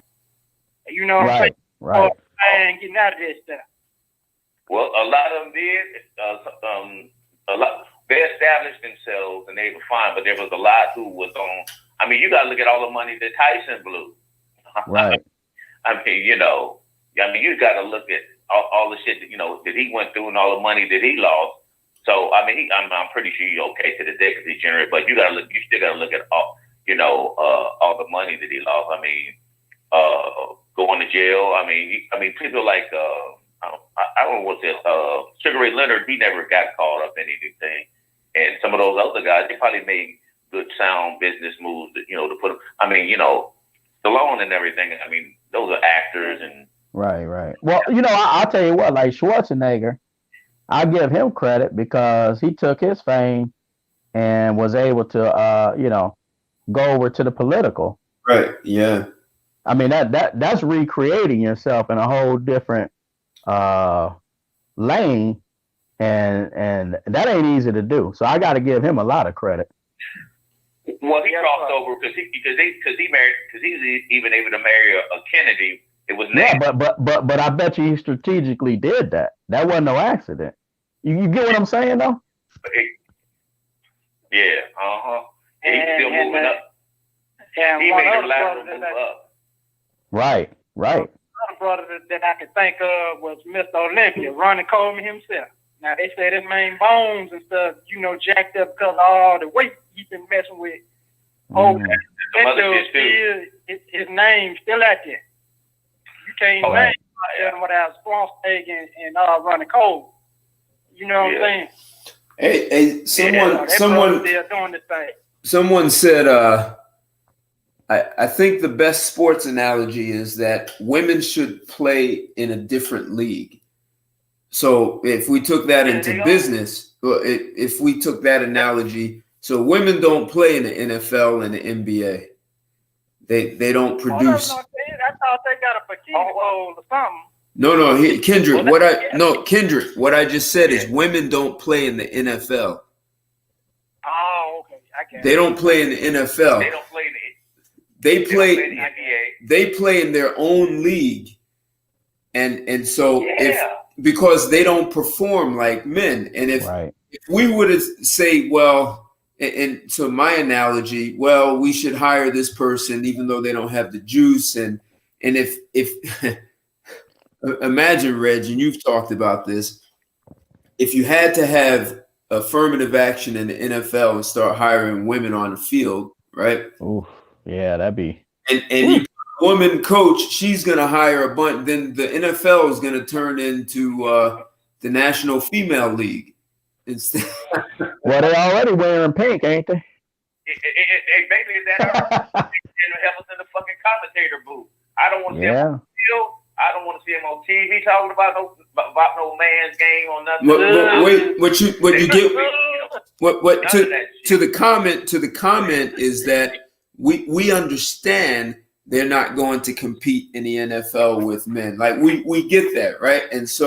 And if we be fair, either they're going to get hurt, killed, or it's going to change the game, right? So now we have to play fair, because if you have, out of all the men in the NFL, if 50 of them have the juice against women who have the juice, that the women are going to be no competition, right? For these cats, they're going to get hurt, or they're going to say you have to play fair, even though you have the juice. You can't play against women like 90 seconds. Right. So we then change the game. So if we now translate that over into corporate America, is that what has happened in corporate America? That's a. I can tell you, China and Russia and some other companies over there licking their chops right about now. Ever since we almost had a woman become president of 4 or 5 years ago, 60 seconds. We got that close. Them fuckers start to, these fuckers getting real soft. So talking about that today. Oh yeah, trust me. Don't forget about that. Hold on, raise it back. Hold on for a minute, play. Hold on, dog. Some other countries were sitting back watching, and they're thinking, man, you see these fuckers over there? Man, we getting ready to take them fuckers. They getting real soft over there. they get real soft. Well, we're fair. We're fair though. You have to remember I gotta agree with you, Reggie. Because I mean, he's being real about it. No, I'm actually being. No, I'm just saying. No, I know. But you being real about it. Yeah, but I'm trying to say something. Them other countries, they're gonna put the best of the best out there because they know what the best of the best. 10 get the seconds. best chance of women. They're gonna get the best results, and they want the best. They're not trying to be fair. Right. They're not trying to be. Oh wait a minute. I'm gonna be like Clint Eastwood in the in the Gauntlet. That's one of my dudes right there, Clint. But go ahead. Oh yeah. They're trying to be stylish. Mm-hmm. They're trying to be stylish. Yeah. Partner. Yeah, he's like, yeah. What's this? No. They're trying to be stylish. Yeah. Bite you on the ass. Hey, Reg. Make the bottom on the ass. I don't know if you know this. About 18 years ago, the Bank of China told every single employee from the CEO down that you all have to apply for your job again. We are now going to compete as a global bank. In the past, we've always been a bank in China or in Asia. We're now going global. So you have to apply. No, wait, Reg. Hold on, man. You now have to reapply for your job, and you are competing against people who are going to make this bank a global bank. And if someone's better than you, we're hiring that person. And I don't care how long you've worked here. And that was mandated about 18 years ago. They changed the bank. So it's to your point, Reg, they only wanted the best people for global. And that's not something I'm making up. They announced that. That was globally announced that they did that. And they probably did that throughout a bunch of companies. Hey, to your point. Now check this out, Reggie. So if today somebody came to me, right, and I'm hypothesizing, of course, and they was like, "Hey, Ken, we want you to take over the Browns. You know, I'm out in Ohio, right? And we want you to be the GM, right?" Now, most people in their mind would go, "How could this guy that most people think's a novice even have a chance at doing what he's thinking or what they're asking him to do, right?" So the first thing I would immediately do is, because see, in my head, I already know how to evaluate players. That's the last thing I'm concerned about. In my head, the first thing I'm thinking about, okay, we're going to get that war room put together and how I already know that we know the players. We just got to know how to put them up on the board and figure it out as the rounds or the picks are going by. Now, the second thing I need to do is find certain people that have been in the NFL for a while and I'll find the scouts, but how to displace the scouts throughout the year. You get what I'm saying, Reggie? I'm not concerned about finding the talent. It's about how to best utilize the talent because I haven't been put in those waters before. You get what I'm trying to say? So I'm not stressed out about the job.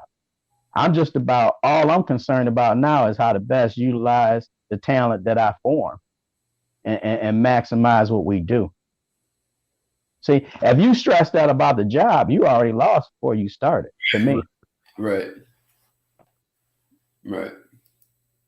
But see, if I was to say that on a press conference, they go, "Man, who is this dude? He think he cocky." See?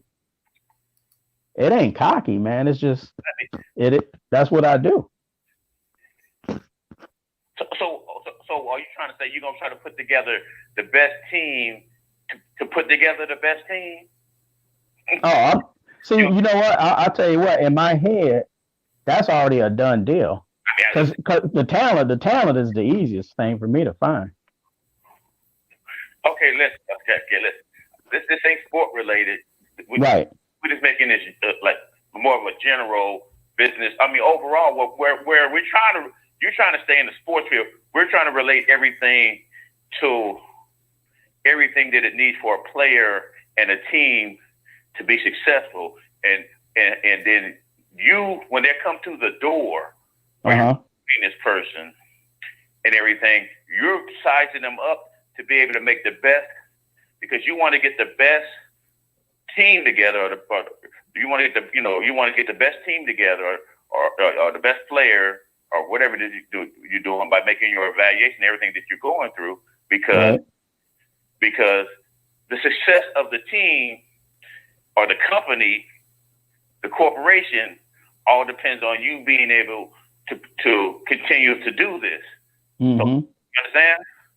Ted, do you understand where I'm from? Okay, let me say it like this. A lot of times I hear GMs talking, right? And I can already tell that they don't have what I call the juice. Okay. And what I mean by that is a lot of times they'll say, after a pick, they'll say, well, we took this guy number 5 overall because he fits the system.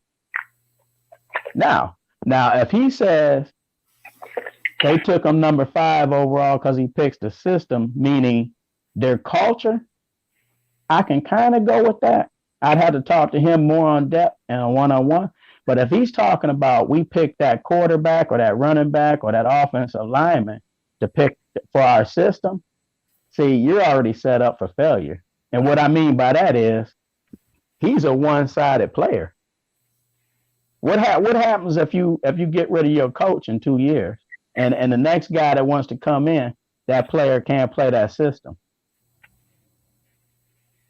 He really wasn't worthy of the number 5 pick, was he? So are you saying like a money ball system? Well, what I'm saying, when I look at players, they can play in any system. Got it. See, that's a whole different mindset. Right. That's why I said a lot of guys, okay, put it this way. For me, in 1 year, the guys that can possibly be first round picks, there's probably only like,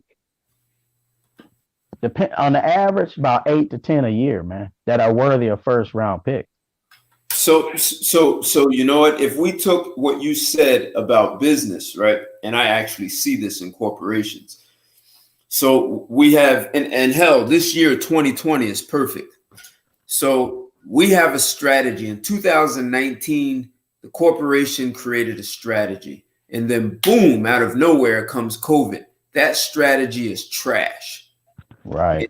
Any person in the company who is stuck with that strategy, because that strategy is similar to 2018 and 17. Mm-hmm. It's like the same system, it's a similar strategy, and they tweaked it. That's it. But now when you have COVID, you have to trash the entire strategy and create a brand new one. Man, that was a perfect analogy. Yep. Perfect. In there who can play in a new strategy, even though it disrupts them. They need to be, you either have the juice, the strategy or the system, or you don't have it. Like real quick, that's coming to my head while you're saying that. If I had a meeting, right, and I had to explain this real quick to everybody, let's say we had a people 50 that worked in the building, right? And I was in front of them. I was telling them, look, I just got word from, corporate head, we're going to have to change the game, how we do things here. Yeah. Okay. Now I'm going to write some stuff on the board and I'm going to explain what all this means. Right now, after I get done writing on the board and I start explaining to them and I say, like, after what I just explained to you, is there anybody in this room that can't comprehend what I'm saying? Because we're not going to continue moving forward like we did just an hour ago. Right. Is anybody having confusion right now? And if I get a lot of people that are glossy-eyed, or I hear some hard breathing, wow, that ain't good, Reggie, is it? No. Because now what I know what I'm gonna have to do is, okay, I would change it up. If I look out and 90% of the people are glossy-eyed, I'm changing it up. I say, okay, I might even do like that. Clap my hands. I say, okay, hey. Change of strategy. Okay. 5 minutes from now, I'm going to start calling you guys in one by one for 5 to 10 minute meetings so I can explain this individually. Right. Exactly. Because see, I'm not getting instant feedback, and I don't have time as a leader to not play games, but I need feedback. I need to know who wants to be on the sideline, and I need to know who wants to be on the field. Because if you're going to be on the sidelines, if you want to be a high-level reserve person, I might can still keep you because you're willing to learn.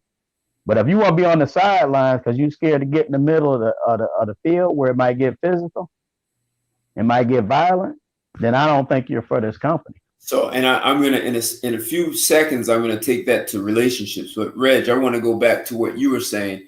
So when the scout was saying he wants to create a support structure, like an ecosystem. He'll find the players. Finding the talent is easy. And I think what you said, Reg, was build a team to build a team, right? So you build a management and a coaching team, right? Is that, Reg, was I hearing you correctly? Yeah, because that's what he was saying was when he put together these people for this and that. Right. If I was reading it right. So right. The way I digested it was he was putting a group of people to scout all of these players or whatever. Right. So I just put the where is you're building a team, basically like a management team, an HR, however you want to look at this shit, and to be able to building a team to build a team. Building a team to get the team together. Right. That's how I took it. Like building a team as I envision. Okay, if I'm putting, let's say I'm going back to the football. I'm finding an infrastructure of scouts and so on with the vision that I'm looking for on the field. See what I'm saying? Because at the end of the day, this might sound totally not based. How do I say? Because at the end of the day, the head football coach in a roundabout way is irrelevant. And the reason I say that, and I'm not saying that in a bad way, because he gonna have to have the values, the character, and all the essential things we're looking for our culture. But at the end of the day, the type of players we're bringing in, he can run any kind of system he wants, because the players we bring in can run any system that you're gonna need. Well, you're talking like a special forces team almost. I mean, that's what Navy SEALs are trained to be able to to any system and any problems that happen. So, but these types of players are available throughout the colleges. Okay. Don't let these people like fool you to think, okay, I need this type of wide receiver to run my type of offense. No, because at the end of the day, I'm just throwing a name out there for you. Randy Moss, believe it or not, he can run the slot if you need him to. It's just his skills are better suited to run outside the hashes because of his speed. And you got him one-on-one with the corner. And them safeties usually can't get over the top fast enough. But believe me, his versatility, he can move in the slot and dominate in the slot. I'm just using Randy Moss's name because we know him. But believe me, there's some low round type guys that are similar to who he is that you can have run the slot or outside. You feel what I'm saying? They're not just bound to play one position. Versatility. They're positionless. Right. Okay. Okay. Right. So Ted, where were you going? So where were you going with this, Ted? Well, wait. Before there's an interesting question that do you build the team around a player or pick the right player for the team? Oh no, you pick the right player for the team and the culture. And they're one and the same. Because I'll tell you right now, you can have the most talented guy, and I know some guys to this day that I could put on wax that I know in the league that are excellent athletes and can be productive, but they ain't team players. I don't want them nowhere near in my locker room, man. And you know what movie that's like, right? Oh, Miracle. Exactly. All day, all the way. See? But see, Miracle I'm glad you said, because Miracle typifies life.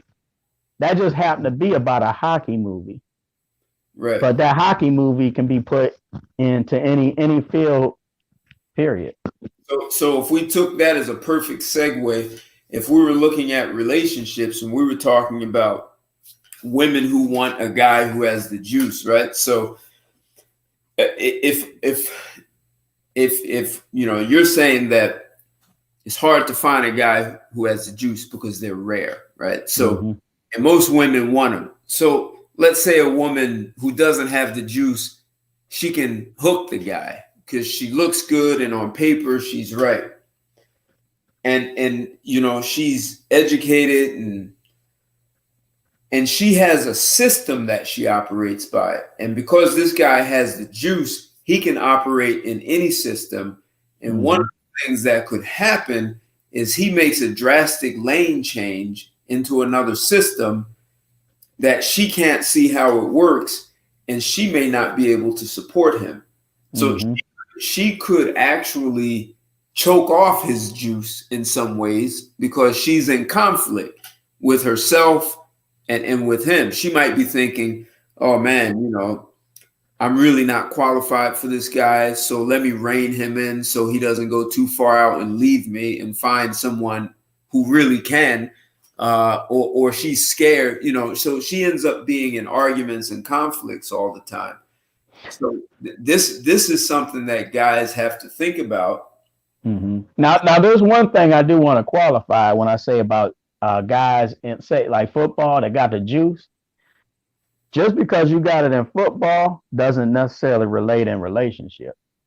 Right. Yeah, because that's a whole different. Because I know a lot of guys that are ballers. They are dedicated to what they do. I mean, they take football serious. That's a job, and they love it with a passion. But when it comes to a woman, man, that all goes out the. You know what I mean? They get thrown off. But this is part of what I'm getting at, right? So right. Women could kill a man's career. Yeah, no, I've seen it. Yeah. This is what I'm talking about. So here's a guy who has the juice, right? And you said he can play in any system, and he either switches teams or he's gone a lot, he trains a lot, and this woman doesn't have the juice and is afraid he's gonna find a better woman, some woman who does have the juice, and make her obsolete, right? So she has incentive to slow him down so she doesn't get left behind. Right. Yeah. And that's sabotage. And she may never admit it. And some women may privately, you know, confidentially admit, I have to slow him down because he may find out he doesn't need me. Right. Right. Like maybe get pregnant unexpectedly. Well, she gets pregnant. Right. But I mean, some guys can handle through the pregnant, but it's in how she's managing that pregnancy. Right. She using that to manipulate and right. That's what I'm saying. Yeah. She's not using it in the right manner. She's killing him off. Right. But see, then I have to go back to this. At the end of the day, that guy, I'm putting it on him. You know what I mean? Because you can't. Yeah, I mean, she might look like the greatest thing since sliced cheese, and that's all fine and dandy. But you better. That's why I keep going back to. You better be a well-rounded individual. Because because remember, like we had on the headline of the show, just because you are qualified and successful as a player has no relevancy off the field at all. And so you're making an excellent point, right? You're highlighting something important, which is what you said is develop yourself, and this is a major reason. So developing yourself isn't so you can get a woman. No. It's when you choose a woman, she's the woman who's compatible for you, right? Right. Because if you're good somewhere else, I don't care if you're good, if you're the best, you have the juice on a football field or you have the juice as a janitor, right? I don't care what it is. Bake cakes and you have a bakery and you have the juice. Yep. All you have is the juice in that one thing, and you don't know how to transfer it to other parts of your life because whatever your craft is, baking cakes, janitor, football, baseball, you had to train to get there. You had to invest. You may have went to football camp and your parents invested and maybe you invested. Right. You put time and money and effort into having the juice in that area. And this thing that I think a lot of guys miss is that you need to do the same thing in your own personal development. You can't, if you skip that, then you end up being the guy who meets the girl who sabotages the juice you have somewhere else. You know, I was talking to somebody the other day, and we was on the phone for a little bit, and what I nailed it down to, as a man, as a young man coming through, hopefully you have the right upbringing, Right. and what I mean by that is, like, optimally, I hope there's someone there that can guide you as a man, young man coming through, that you understand money and you understand women. Because if you don't have a good understanding of those two uh, subject matter, you're gonna have a tough time in life right there. Because So, that's really what it boils down to. and that could even take us to the question someone asked: do you build a team around the player or pick the right player for the team? So if you understand what you want the team, like you and your significant other, to accomplish, and you only picked her around she looks good, she has tits and Yeah, ass, want right, that, or what is the right player for what the team, like what you want to right. create, you'll Like, end put it up. this way: if there's two receivers, right, and same size and everything, right? They got the same speed, same size, weight. Or no, I'll say, okay, you got player A. He's 6'4", 230, runs a 4.3. Questionable character. Okay. Then you got this guy, 6'4", 220, and runs a 4.45. I mean, great character across the board. Tough physical type of guy. Came from an excellent program. When I say excellent program, that don't mean it has to be Ohio State. I'm talking about the coaching staff, their culture, things like that. Team first. Man, I'm taking B all day. I'm taking B all day. Because Right. even though A player probably gonna make some impact plays, he's Right. gonna end up making your culture in the locker room hell. Which is gonna make other players look, let me tell you, the locker room has to be, for a team, their sanctuary. You should be able to come into that locker room, and whatever you got going on in your life, that should be a place where you can, like, kind of go, oh, you know what I mean? I'm around this is my dude. My family. Yeah. If you have to come in there and be like, dang, I don't even want to walk by old boy's locker room. I don't know what he's gonna be acting like today. That's not good. That's not good. Right. If this is the day of game day, and you being concerned if y'all, before y'all get on the plane, if you sit next to him, that's a problem, man. That's a problem, man. Right. See Hey, Reg, that's Reg, not good. what were you gonna say, Reggie? I forgot what it was, but ask Razorback. He been kind of quiet over there this time. See what he got to interject into the subject. Razorback. He didn't take off on us, did he? Yeah, go. Okay. What's up? What's going on, fellas? No, you've been kind of quiet, man. What you got? All I know is we need to bring the patriarchy. That's what I want. That's what I want. That's my you know what I mean? Okay.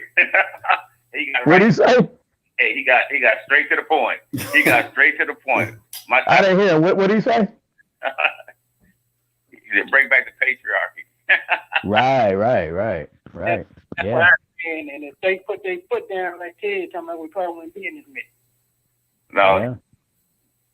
No, that's what it boils down to. I know we relate this to the sport, but we're trying to, like, relate it to the society and how we can try to,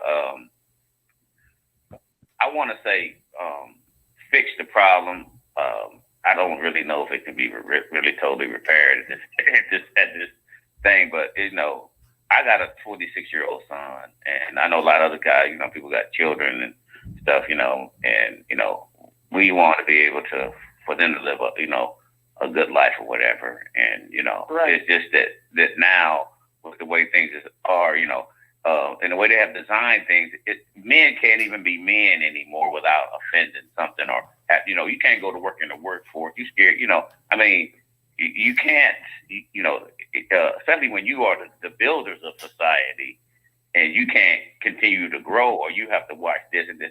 I mean, everybody suffers. You know, everything's going to tumble down and stuff. So, and we're just looking at how really men have dropped the ball. And Ted, the guy that you had on your podcast the other night with Adrian. what's her name? Adrian, the guy Adrian. Yeah. I mean, he said it perfectly. That it's not men that drop the ball. It's just that you have the men at the top of the pyramid. Right. At the top of the pyramid. At that top of that pyramid is running shit because they don't want anybody else. They don't want to be removed or from the top, you know. Then too, Red, look at it from my perspective. It's almost like they trying to orchestrate order out of chaos. If you notice all this stuff.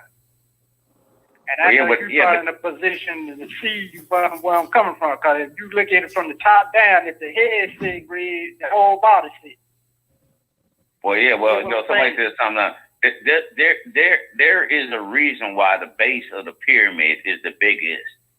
Okay, and the higher you go up, it gets mighty small, right? Okay. They get real small. You get real small. So those people at the top don't want that top to get. You know, it's only a select few or whoever they want, or their family heritage, or whoever the people at the top. They want to keep it that way. They don't want it, you know, they don't want people at the top, people in power are not trying to get removed from power, trying to get removed from their position. You understand? So they're going to, so they're going to make things, they're going to, you know, if they're controlling things, they're going to control things where that they stay in power, you know. And the only thing about it though, when they time up, Red. They got to move out the way when the big man call time on. They got to hey, you don't seem to understand something. I talked to a guy today. He lives in Cali, Colombia. He's a brother, very wise dude. Before they relinquish power, they'll destroy it all. They have the. I'm laughing because I know what you're talking about. Yeah. They have the nature of a bitch.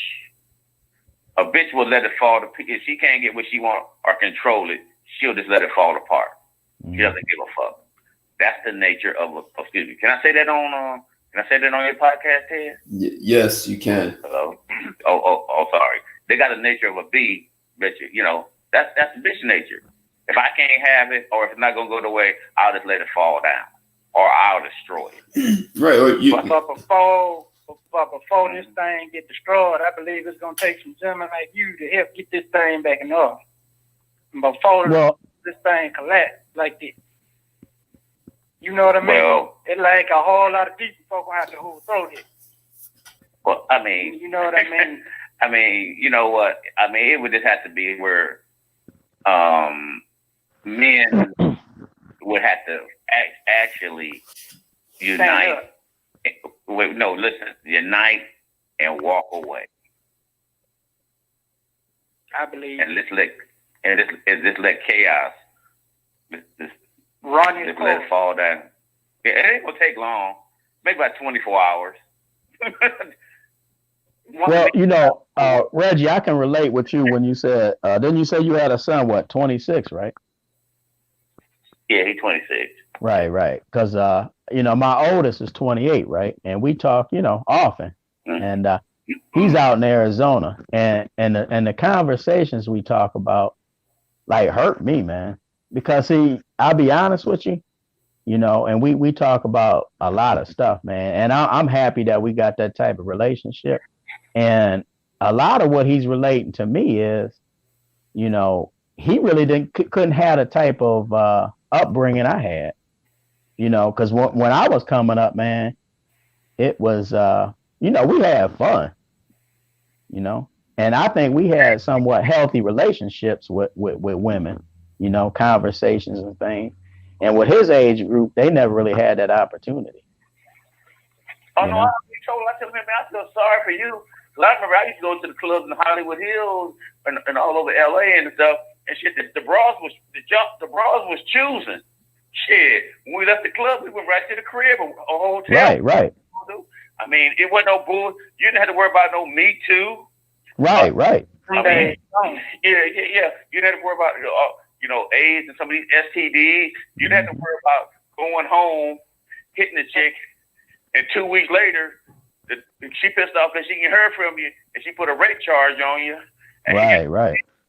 We didn't have to worry about all that shit. So I told her, and you didn't have to compete against the 500 guys that's hitting up on her with the tender. See? Oh, yeah, with the tender. Oh, yeah. And See? I mean, come on, man. Hey, check this out. I just seen your video where a guy he said, man, it ain't your fault. You can't compete with technology. He telling me it's not your fault. Yeah. This bitch, he said the bitch can go, she can get up, when she wake up in the morning, she got 200 DMs or on one site, 500 on another. Some guy, giving her all the attention and shit. So why do you think what's so special about you? Right. And don't forget, hey, Reggie, about at least half them guys is local. Oh, yeah. See what I'm saying? How you going to compete with that, man? But I want y'all brothers to listen to me real good, though. It was already, somebody did a survey and took a census on this social media stuff, and they talking about in the next 5 or 10 years, we learn not to have social media. And I just wanted to ask you, brother, how you think that's going to change the dynamic back to the way it was before? No, people, they wouldn't be able to handle it. No, they've been programmed. They couldn't handle it. I mean, that's almost like going back to the dial-up fucking phone. The phone. With the dial-up, that's almost like going back to the dial-up phone, or you have a phone. The rotary phone. They would go crazy. You'd almost have to wean them off slowly, man, to be honest with you. But that's not according to me now. That was just according to a survey or something I was looking at. Well, you know what? You got to understand. Okay, check this out. You got to understand something. Do you know? I don't think anybody's society or country or whatever is going to stop doing something that's generating money. Oh, no. That's what it always comes back to. Right. So I can't really believe that because there's too much money, and we're talking about trillions of dollars, basically. We're talking about a whole, it's generating too much money, and I can't see that. I just can't see that. But now, yeah. What? Now, stay with me now for a second. Now, try to put it in a perspective. If one of your competing countries was to decide to put your butt in the dog for a couple of months, can you imagine how messed up this society to be without social media right now over here in the Western Hemisphere?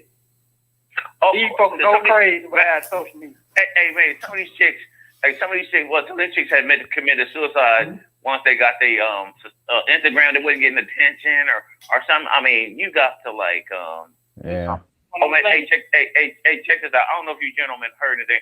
There was a woman here that killed a 2-year-old child that she was babysitting. Anybody hear about that? That happened here in Atlanta. It was a white chick. Oh yeah, I heard it.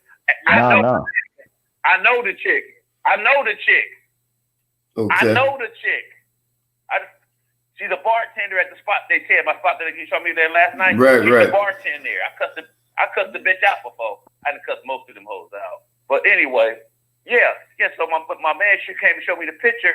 She just got through having a couple of kids a couple of years ago and whatever. But I know her. I know the chick personally. So what did she end up doing? She was babysitting a kid, one of her friend's 2-year-old kid, and ended up killing the kid. On the spot?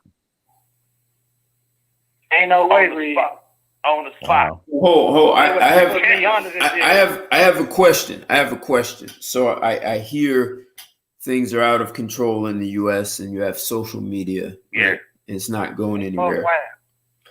So here's my question, and I'm only talking about in the United States. And this question is really related to a question in the chat.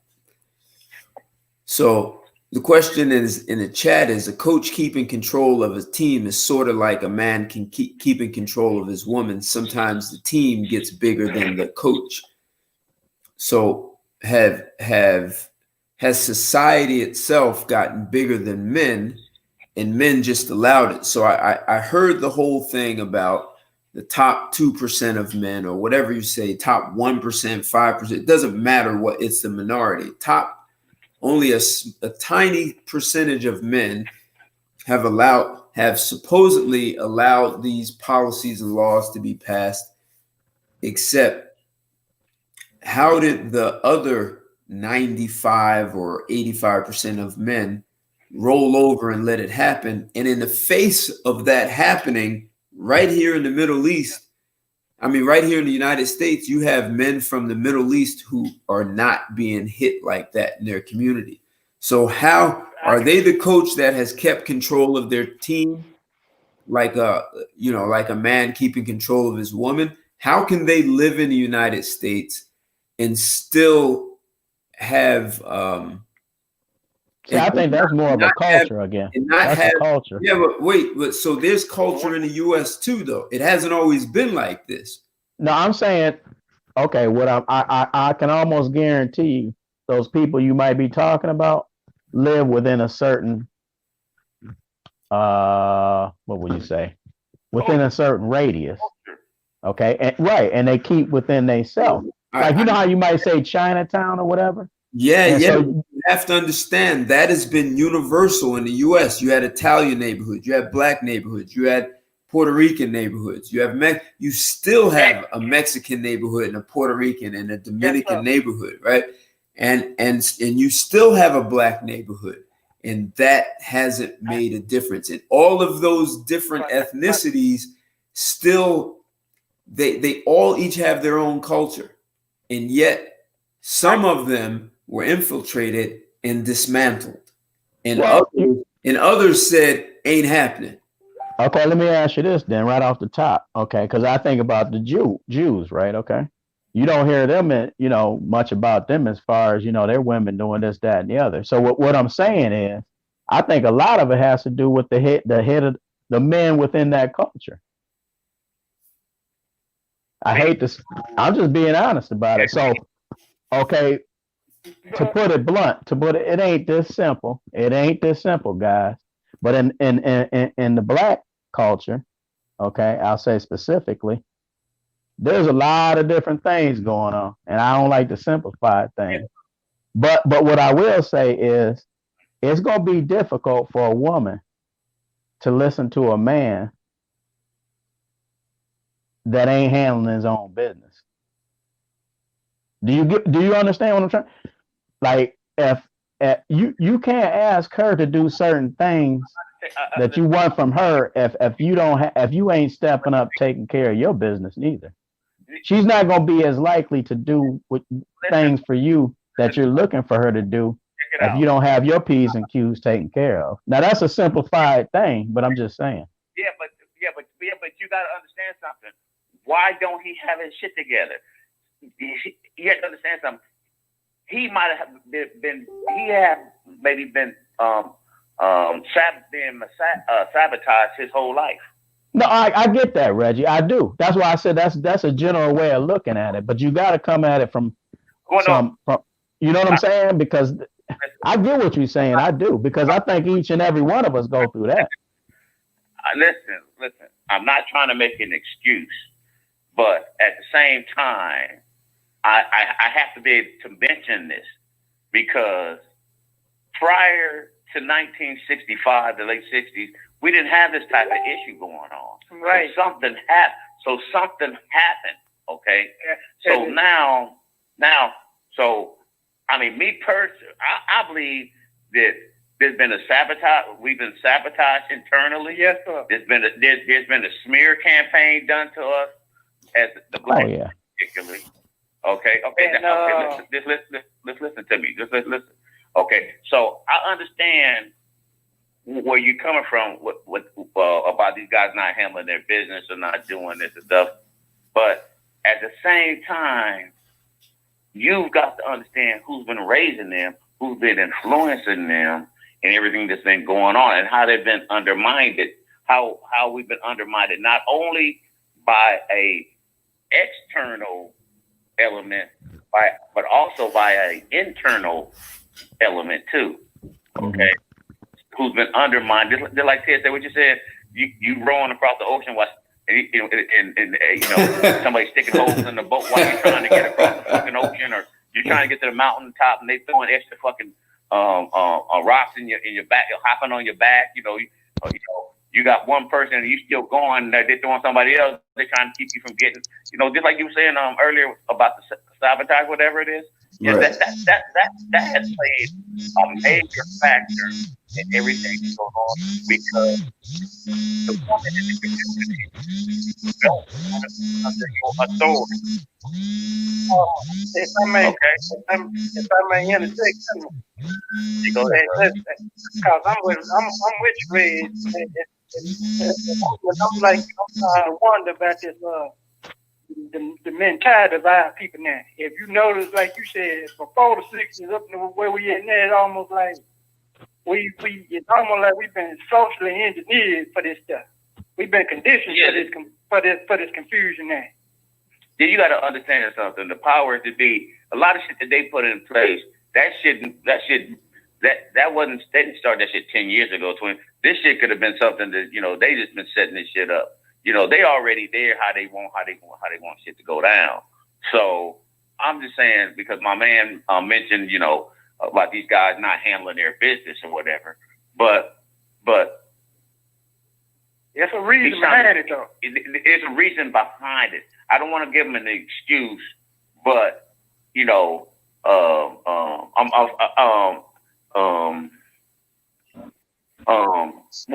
what's your name again, sir? I think he stepped away. His name is Ken. Hold on. No, go ahead. I'm here. I just got my phone getting low, but go ahead. Hey, Ken, I'm going to ask you something. Go for it. Can a woman show her son how to, can a woman show her son how to piss? I'd have to say negative. You'd have to say, can she stand up there and show him how to fucking piss as a man? No, not to me. Okay. So just take that for everything what you've been saying, and you'll find out a lot of shit why shit is the way that it is now. Okay. Oh no, trust me. I definitely know what you're talking about as far as that go. But I'm saying you gotta look from their point of view, is what I'm saying. You know what I mean? If you asking these requirements from a woman, then you better be bringing them requirements to the table too. That's all I'm saying. So, but the funny thing is, you need to be telling the hoes that about us, because well, that's where it starts, though. That's where it starts with you. Listen, bro. Listen, I was about to say something, and when you do that, you messed up my flow. Okay, so you need to tell the hoes that about you need to reverse that stuff, but you have to understand something is that men will date down, so-called. We don't have a problem dating someone, supposedly a female not on our so-called level, but they don't. Okay, so and a lot of women that want these so-called, if you're up and you're going up, she might decide to have a problem because she sees that you're going up and try to pull you back down. Okay, but at the same time, is a lot of these women, they don't want to stay in their lane. They can only go 55, but they want to get in that. They feel that they deserve to be over in the 80. The person it's in the 85-mile speed limit should be slowing down so that they can get in the lane with them. Okay. So look, that's what Kevin Samuels told that lady. Well, hold it, right, guys. But right. So the deal is, how did these Orthodox Jews, and I see them in New York, like thick in their communities, right? I see the Middle Easterns, I see the Asians, and they live in the U.S. and they've been here for generations. Some of them. Why didn't they get affected the same way in the same country? Because they didn't buy into the American system as far as involving them in their household and basically their culture. You know, they came and got what they needed from him, but at the same time, they didn't want to adopt. They didn't adopt a bunch of the American fucking ways. So who's in charge of letting someone in your house when you hear the noise downstairs and you sleep? Who's in charge of keeping it out? Well, I would say the man is. So do you get what I'm asking you? Yes, I do. But you know, I don't want to relate a lot of stuff. Those people, those races of people, even the white cats, you know, white guys are part of it, but they do now. But that's their own fault too, because they were in power. But you have to understand that the black man unknowingly for however 400 years or 300 years, 200 years, he has not really been understand that he's been sleeping and breeding with his own enemy. And his own enemy is actually in bed with his other enemy. And they're both conspiring to do what they've done. That's kind of hard to overcome now. I don't know. I don't know if that's a fact. I mean, I hear what you're saying. I don't know if that's a fact. See, if you look at it, no, Reg, hear what I'm going to say. If you look at it this way, once you let the players run the team, the coaches have lost control. Right. That's a fact. So you let someone into you have a team, you have a franchise, and you let someone in who creates chaos in your franchise, and now the person saying, hey, you don't have to listen to the coaches, you can run the plays you want, right? You don't have to train. Look at this guy making you run hard like that. You don't have to be you guys are professionals, you don't have to train so hard, and you can take a winning team and crush them because they don't want to condition. Okay, I have an answer for that, Ted. Maybe you thought you was the coach of the team the whole time, but you really didn't. Maybe you thought you was leading and in control of everything, but you really wasn't. Well, then you need to be checked. Then you need to be checked for that. Right. Right. Hold on, Teddy. Now, just the other night when you had Tina Turner on your podcast again. Tina Turner. Tina Turner. Yeah, you had Tina Turner had her ass up there. What she said was, and I remember y'all talking about it was, where you think that you're leading the team, or they make you think that you're leading. Or when you are leading, but you're. No, you said it right. Reg, you said it right the first time. Let him think that he's leading, and you lead him. No. Those are her exact words. Her exact words were, "Let the man believe he's leading, and you really lead him." You really lead him, which means that you're leading, but she's in control of you leading. So Reg, let me put this like blunt and straight. When I am in a relationship with a woman, I do not allow that. I will tell her straight, do not try to lead me, and I will shut things down when she attempts to do that. And if she doesn't like it and she feels like she's walking on eggshells, then she knows what to do. Right. I will not tolerate that. Right. So if you try to be liberal, right? You're going to get run over and then be upset with her. So if you're the coach of the team and your team is saying, Coach, why do we have to train so hard? If you guys, Reg and Kendrick, if you haven't seen the movie Miracle, it's about the 1980 hockey team. You have to, if you haven't seen it, it's worth watching because that coach was a damn coach. That some of the best players didn't get picked for that 1980 hockey team because he wanted a team. He didn't want stars like Ken was saying. So he ran that and he made sure when he checked them, this is my team. And who do you play for? Watch the movie. It's worth it, man. I've watched that movie over and over again. And, you can never watch it enough. Yeah. He probably can't tell you how many times he watched it. So yeah.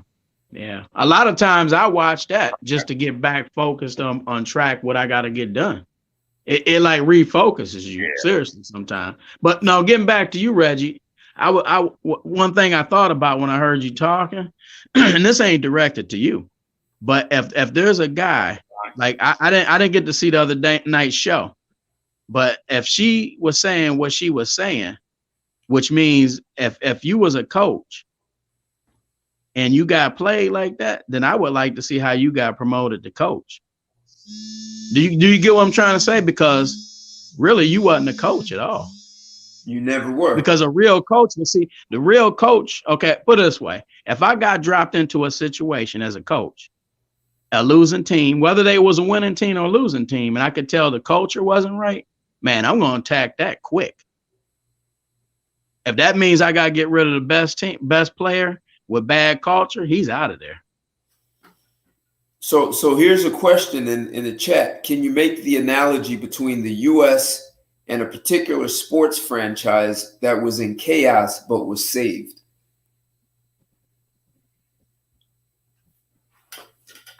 I'm with you, Ken. I'm back to that coach situation.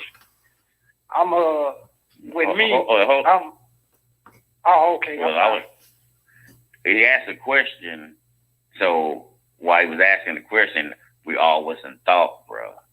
Kev, what was the question again? Okay. So we all can try to right. So listen. Can you make the analogy between the U.S. and a particular sports franchise that was in chaos but was saved? I say the Patriots. And how did they save the Patriots? I thought, the Patriots was nothing back in the day. What, back in the 70s, early 80s? Yeah, back when Belichick got there. Yeah. And when he was with the Browns, the first year he got there, he turned them around. The stuff that he does ain't no, I'm going to tell you right now, I don't have to be around that guy to know that he's a baller. Because he's did it in multiple places, man. That ain't no fake stuff there, man. Well, no, actually, he followed Parcells. There. That's when Parcells and No. That was at the Giants, bro. What I'm just saying. No. Parcells used to be the coach of the Patriots. Right. And when the Cats couldn't get off because of about draft, whatever it is. Then I think Belichick was his assistant or something. Because I remember with the Browns and all of that shit. I remember going back that far. So they were a team that was down and out, and then they got the right coach in there, and things just kind of just turned around. Okay. So let's talk about that. So what happened? Let's talk about what happened to turn it around. Because you're saying, Ken, it's no joke. This guy is no joke. No, he's bona fide. And I'm not saying because they're a winning team and everybody talks about them. No. And I'll tell you, and I real quick, Reggie, I don't want to take too long. Another reason I know he bona fide, when I was coming through the pipe, that's around the time he started in the 80s. Okay. And so once he took New England over before they really started kicking in, and that's when I really started knowing my stuff. He was starting to make moves on players that was undrafted, low round type guys that I was looking at that I was like, oh, nobody else know about. But he was doing it way too much, too often. After to a point, this wasn't okay. Edelman, for instance, I think I spoke to Ted about this, right? Now, it's a long story. I don't want to get into it too long, but when Edelman was at Kent State, I got in touch with him. And we had a conversation on the phone, and I more or less told him, if you want to make it to the NFL, you ain't going to make it at quarterback. Okay. I said, what's your goal? You want to make it to the NFL? You want to go to the CFL? Because if you continue at quarterback, you're going to be in the CFL. And he got quiet. He said, well, what are you talking about? What do I got to do? I said, you're going to have to make a conversion over to receiver. And because I said, when I see you, I can tell when you break out the pocket, your skill sets dictate you be an excellent slot receiver. And you need to ask, because it was his senior year in Kent State, and he was all conference quarterback. Now think about this, man. This is a person that he don't know, trying to tell him to move to a position, and he's all conference at his position. Now I'm gonna make a long story short. I fell out of touch with him because I changed my phone number and I lost the numbers. Now make a long story short. I seen about 4 or 5 years ago, he was on an interview, and they was talking to him about his success when he made it to the NFL as a 7th rounder, right? And he said, well, what changed your mind? Do you know? Now, this is on my mother and dad's grave. He said, I talked to a man on the phone one day, and he suggested that I make a position change. So that day I talked to my dad, and we immediately started working out that season, doing particular wide receiver drills and specific things for my body that would change. Okay. Now, who do you think that guy was? You? Exactly. Had to be you. So why you didn't tell Terrell Pryor that when he was at Ohio State? Well, guess what I was telling people back then? He wasn't no quarterback. Okay, he really wasn't. He really wasn't. Okay, cool. He really wasn't. You know, so, he wasn't. Right. Now, real quick, Reg, I'm not saying that to be like, oh, look at him. The reason I'm saying that is really to justify what I'm talking about with Belichick. See, he can see things like this, man. I'm not saying, and I'm not trying to be funny. He can't see it to the extent I can, but what I'm saying is he can see it enough in that area of evaluation, along with organizational type stuff, along with other things, why he's so successful. This stuff. Think about the people that he bring on his staff, man. That went on to be successful. See, he likes people around him that is going to be future coaches. Right. He's trying to, but he has a system. Just like you said, do you get the best player, or you get the best person for your system? Okay. So if you look at, like when I said, he go find people who fit in. I mean, besides for like Cam Newton, that was kind of a stretch to me. Right. What was going on with that? But that's a whole nother thing. But he usually makes the right move. Right. He's gonna make the right move. And he like you say, he's got that juice that you want. Yeah. I'm glad you said that. Now, you know what? Yeah. I would love to have the opportunity to talk to him. You know why? Because I'll tell you right now, after I talked to him for 5 minutes, now you might think I'm crazy. I guarantee you, after 5 minutes, he would go, damn, this motherfucker knows some shit.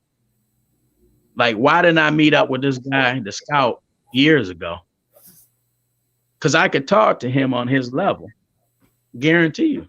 Oh, yeah. I mean, that's just like, he's like, because I used to like, I don't want to get off subject, but I used to like wonder, like Krzyzewski, like, a situation could come up in the game, and a guy who could be sitting on the bench, who might not have played all game long, he'll go down that bench and tell the guy to go in, and then that guy goes in. It's like, those type of coaches or whatever, they got it. They know who to put in at the right time, or they know.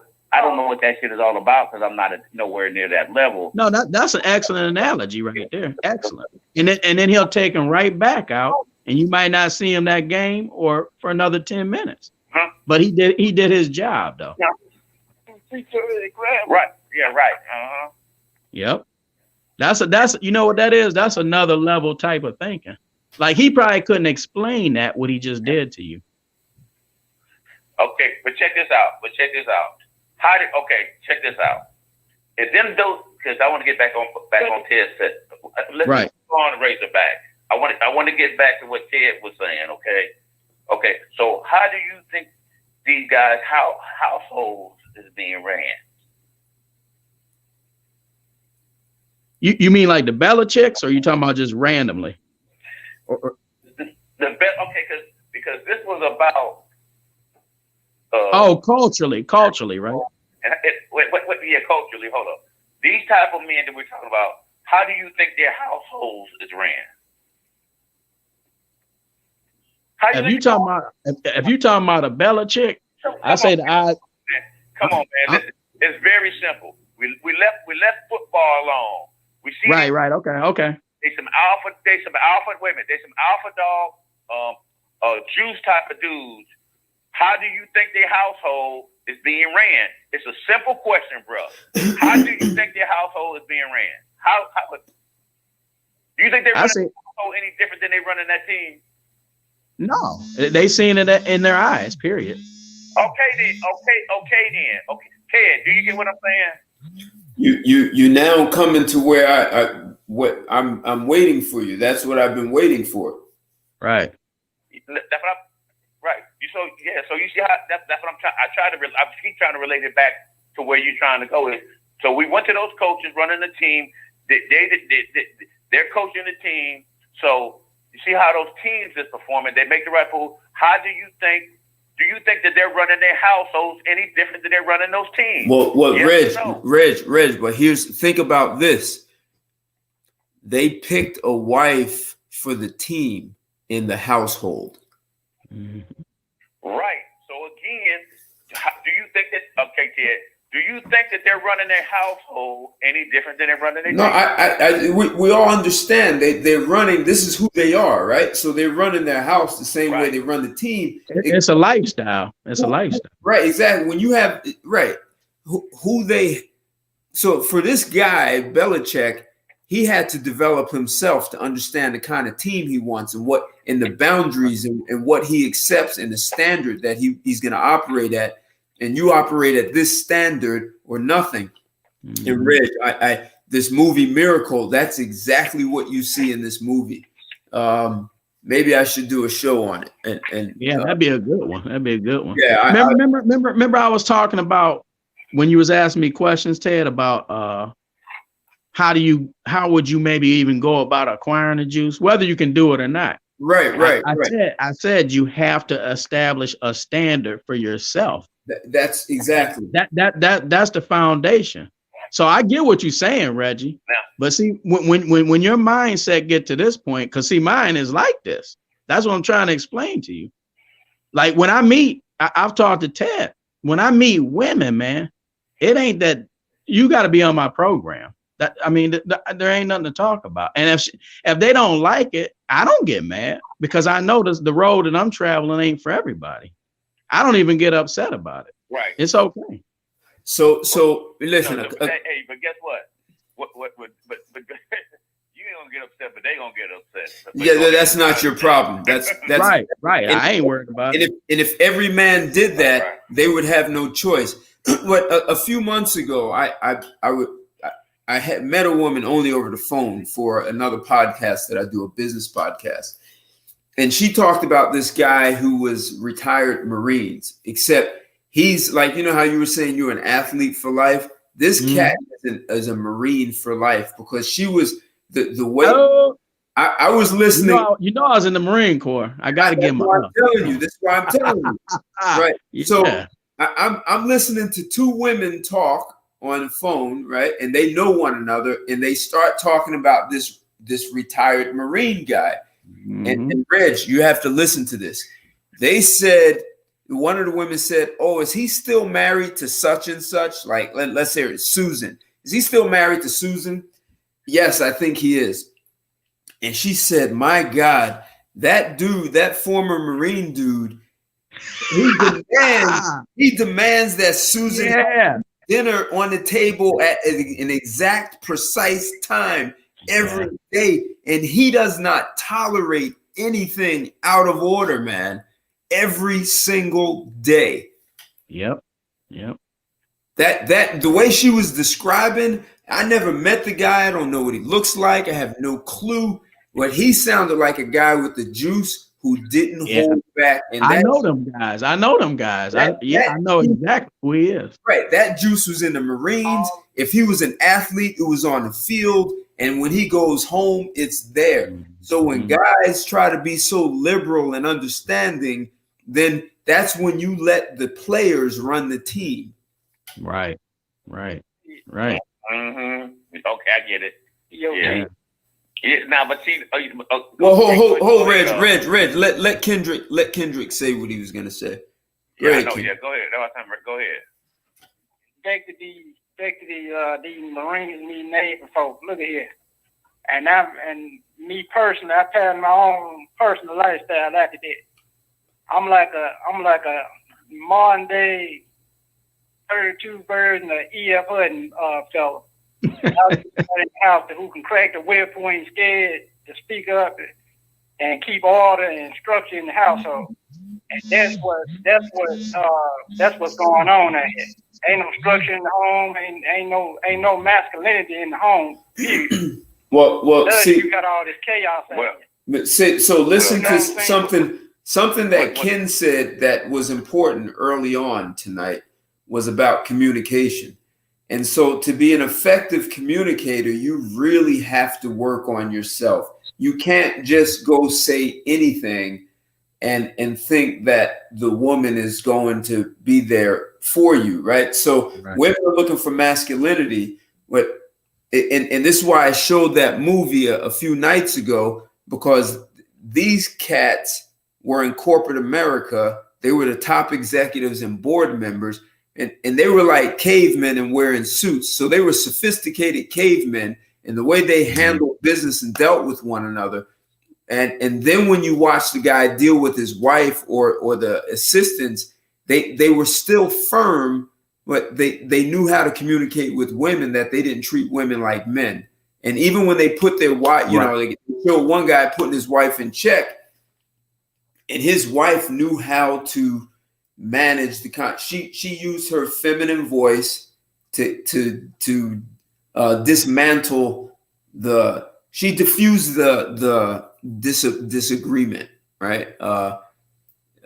Conflict. She diffused the conflict by being a woman instead of trying to match him as a man, and they got to where they needed to go, right? But his wife was a champion his wife had the juice.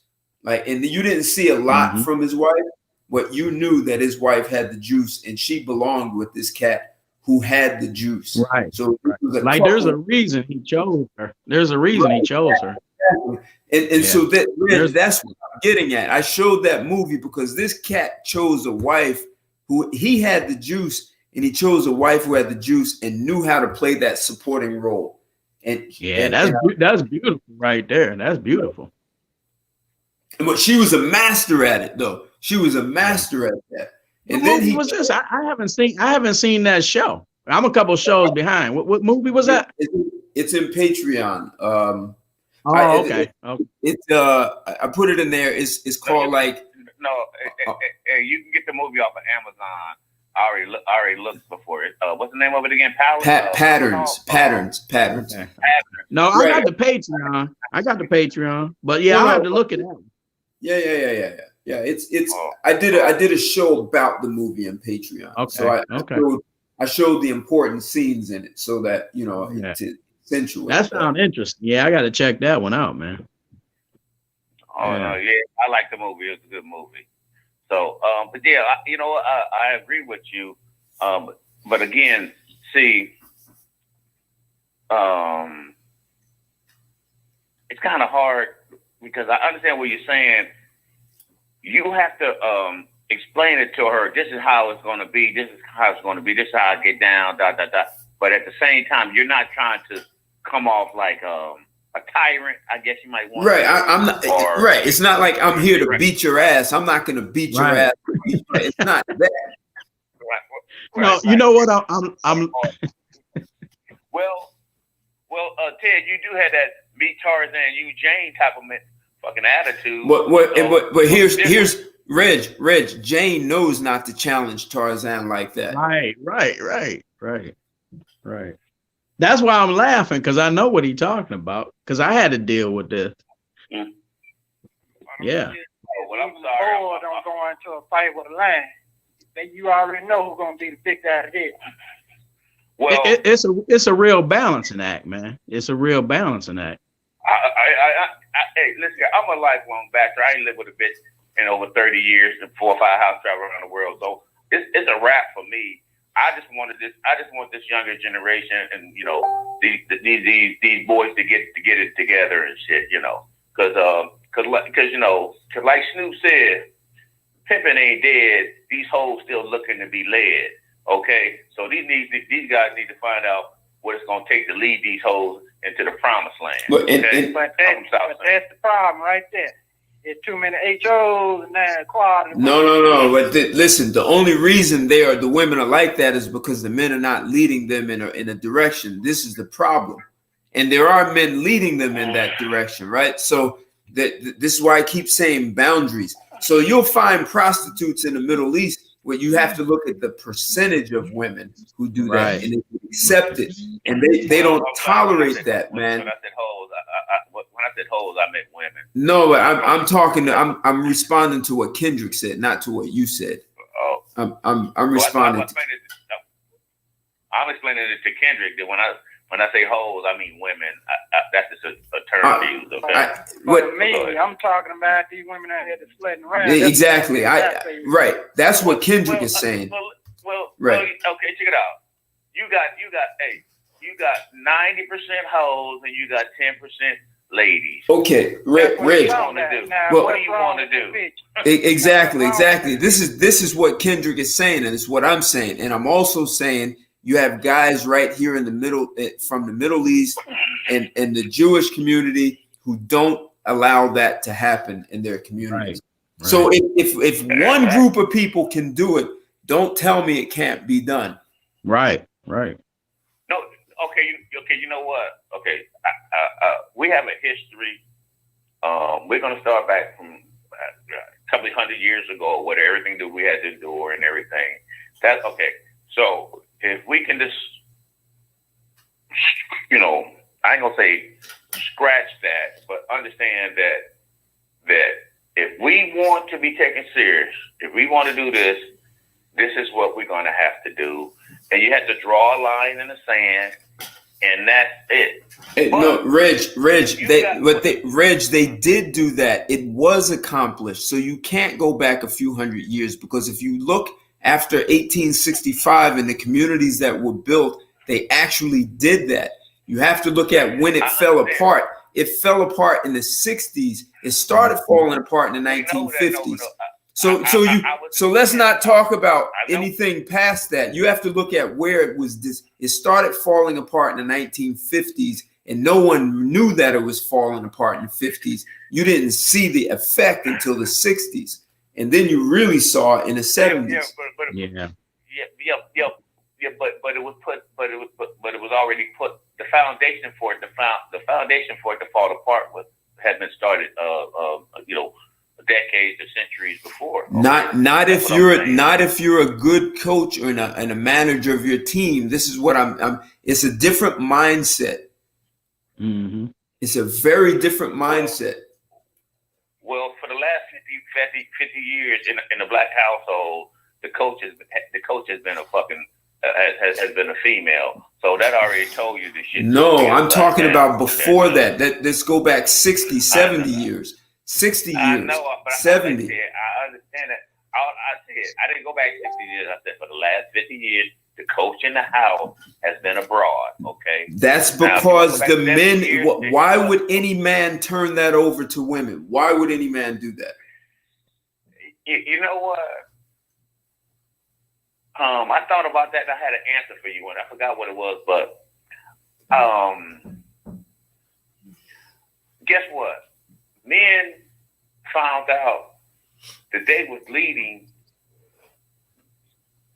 What they was leading was what they wasn't controlling, and I guess they found out that they wasn't going to lead what they didn't have, what they wasn't controlling, and be a slave to these hoes. So they said, and then she was trying, and then she already had the system with her backup, and was getting mouthy and disrespectful and doing all this shit. So he's like, peace, fuck it, I'm out of here. So, and that's what you have till today. That's why your shit look the way that it does today. Man, Well, But it goes back to what you said, Ted, back when Letitia was on that thing. Said this feminism stuff done makes women up now to the point now where that woman don't know, she don't know how to, Lord, what I'm trying to say. She don't know how to qualify for no so-called, the quote-unquote 7, 8 figure man. They ain't qualified for them type of dudes. And now they don't know what to do when they get there. Well, you don't let an invader in your house. You don't let invaders in your house. You're the man. Okay, so you're saying they let the invaders in the house and they influence, they were like the devil that influenced Eve and when Adam fucked up. So that basically the black man did it again. Okay, right? They let the devil in the house. Well, at some point, well, one thing I did want to mention though, a part of this was the government. yeah, I get that. I don't want to give no excuses, but I mean it did play a part in it as far as the welfare and all this kind of situation. But you have a choice in letting that in your house as a man. Right. That's an intruder. They did too though. They didn't have to take the benefits neither. You treat that as an intruder. Right. And how do you deal with an intruder? They didn't have to take the benefit to tell me something. Hey, you can't off a dog and you can't have too much juice where you're gonna go up against the fucking government. Right. Ain't nobody you ain't off a dog in the fucking government, okay? I'm talking about a different mindset. I'm very different. And look, just think of it this way. An intruder comes into your house and your wife starts to help the intruder. What are you going to do to both of them? Right. I'm going for that Glock. What is shotgun it? Well, no, you know what? On a serious tip, I talked to Ted about this, offline. But the bottom line with me, there really ain't too much gray area in my life. So really, you on Team Ken or you're not. Exactly. There really ain't too much gray area. That's a different mindset, Ken. And it ain't no in between. Hey, but Ken, I gotta tell you. Yeah. She was never on your team. Put on the team. She was Whoa. Now, when you say she was never on my team, see, now you assuming that I had somebody on the team. Maybe they was on the roster. Maybe I had them in the practice squad just to see how they be on the practice squad before they got called up. No, they was only on your team because they didn't have no other options. Once they had some other options, they had no problem hopping off your team. Nah, I'm gonna tell you right now. I'm gonna tell you right now, Reg. I'm gonna sniff through that stuff. I'm telling you, man. Nah, Mr. King. Okay. You're not hearing what I'm saying. Listen. Back in the okay. Before, Yeah. Redo this one. No. Before Love versus Virginia, it was illegal for interracial relationships between black men and white women or whatever. Right. We do know, they were still fucking around with each other, but ain't no white guy was gonna get hung for sleeping with no black woman. Right. So was gonna get strung up. Okay, so we know that really didn't totally that was for that was just for the black man and the white woman and not the white man and the black woman. You know what I'm saying? Right. Dude. Okay, so we know that. So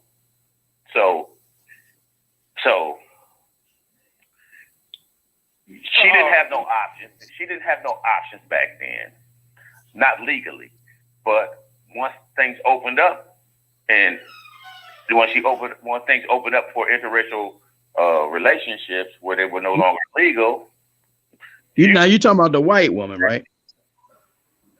No, I'm talking about the black woman, man. Okay. On your team. She's never really wanted to be on your team. She was stuck on your team.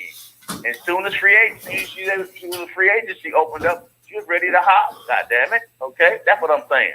Well, see, Reggie, I can't roll with that all the way, and I'll tell you why. Because see, for one thing, I think we all know everything ain't always been equal. So as a black man, we've never had the opportunity to play on an equal field. You get what I'm trying to say? So what I'm saying is, of course, you're gonna be more what's the word I'm looking for? Attracted to dominance. What I mean by dominance, power. A major reason we don't have power is because we ain't on an equal footing. Not me, not us, but you're talking about the black woman with the white man. Right. Because he had the right. Well, don't say us. You got to specify. I didn't know. I had to make sure we was on the same page. So you no. I'm sorry. Yeah, right. What I meant was, as far as the black woman being attracted to the white man, because here, look, a woman, period. Her first thing is survival. So she gonna be attracted to power. You know what I mean? Right. Okay. So if he's the top dog, and he got a part. That's where I want to go. So I'm telling you, she was never on your team. I'm not telling you the reasons why, but you know why. I'm not putting her down for it, or I'm not putting her down. I'm not putting her up. I'm just telling you what the deal is. Okay? I'm just telling you what the deal is. I could care less about her. I want you guys to understand this chick was never really on your team. If you really to rock with that, that's on you. But don't have the idea. She was never there. She's okay, but okay. I hear what you're saying, Reggie. Okay, but that's in a general conversation. Now let's take it to an individual situation and break it down, because an individual situation can go into a major or what I call a majority situation if the singular person starts thinking as the majority. Okay, you understand what I'm trying to say? So I hear what you're talking about, but I'm talking about on the individual basis. Me, Ken, I'm going to dominate and do what I got to do. And if I'm taking care of me, see, I ain't got her in mind. Believe me, Reggie. But if I take care of what I'm supposed to do, if she got any sense at all, then she going to jump on board with me or somebody like me, regardless of my color. Okay, now hold up. So now I guess you really gonna have to vent or screen this chick because hell yeah, yeah. Wait, I'm good at it. Okay, well that's good though. Thank you. That's good to know. So because her agenda might not be coming to get on your team, so to help you rise, like I said, she might be coming to put some holes in your sailboat as you cruise across the fucking ocean. She busy trying to sink your fucking Look, ship. you recruited her though. You recruited. Right, that's what I'm saying. Why are you recruiting her? That's fine. Okay, right. If she ends up doing that, Reggie, that means you ain't a good evaluator. Exactly. Right. And that's why I was going with Mr. King. That's exactly why you was blinded by that. Nah, you didn't get blinded. No. Good evaluator is a good evaluator. Period. Yeah. You don't get blinded by that. It was a joke, Ted.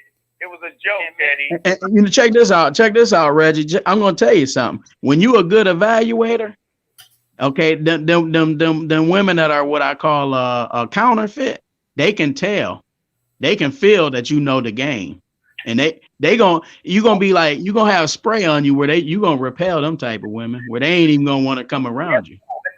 No. Guess what? You gonna get the attitude and the shaming tactics because after you ask them those couple of 3 questions like what are you bringing to the table? What is it? How are you going to be an asset and a benefit in a man's life? What tangible assets are you bringing to this relationship? All of this type of stuff. When I come home every night at 6:30, I want my plate here, like homeboy said, right?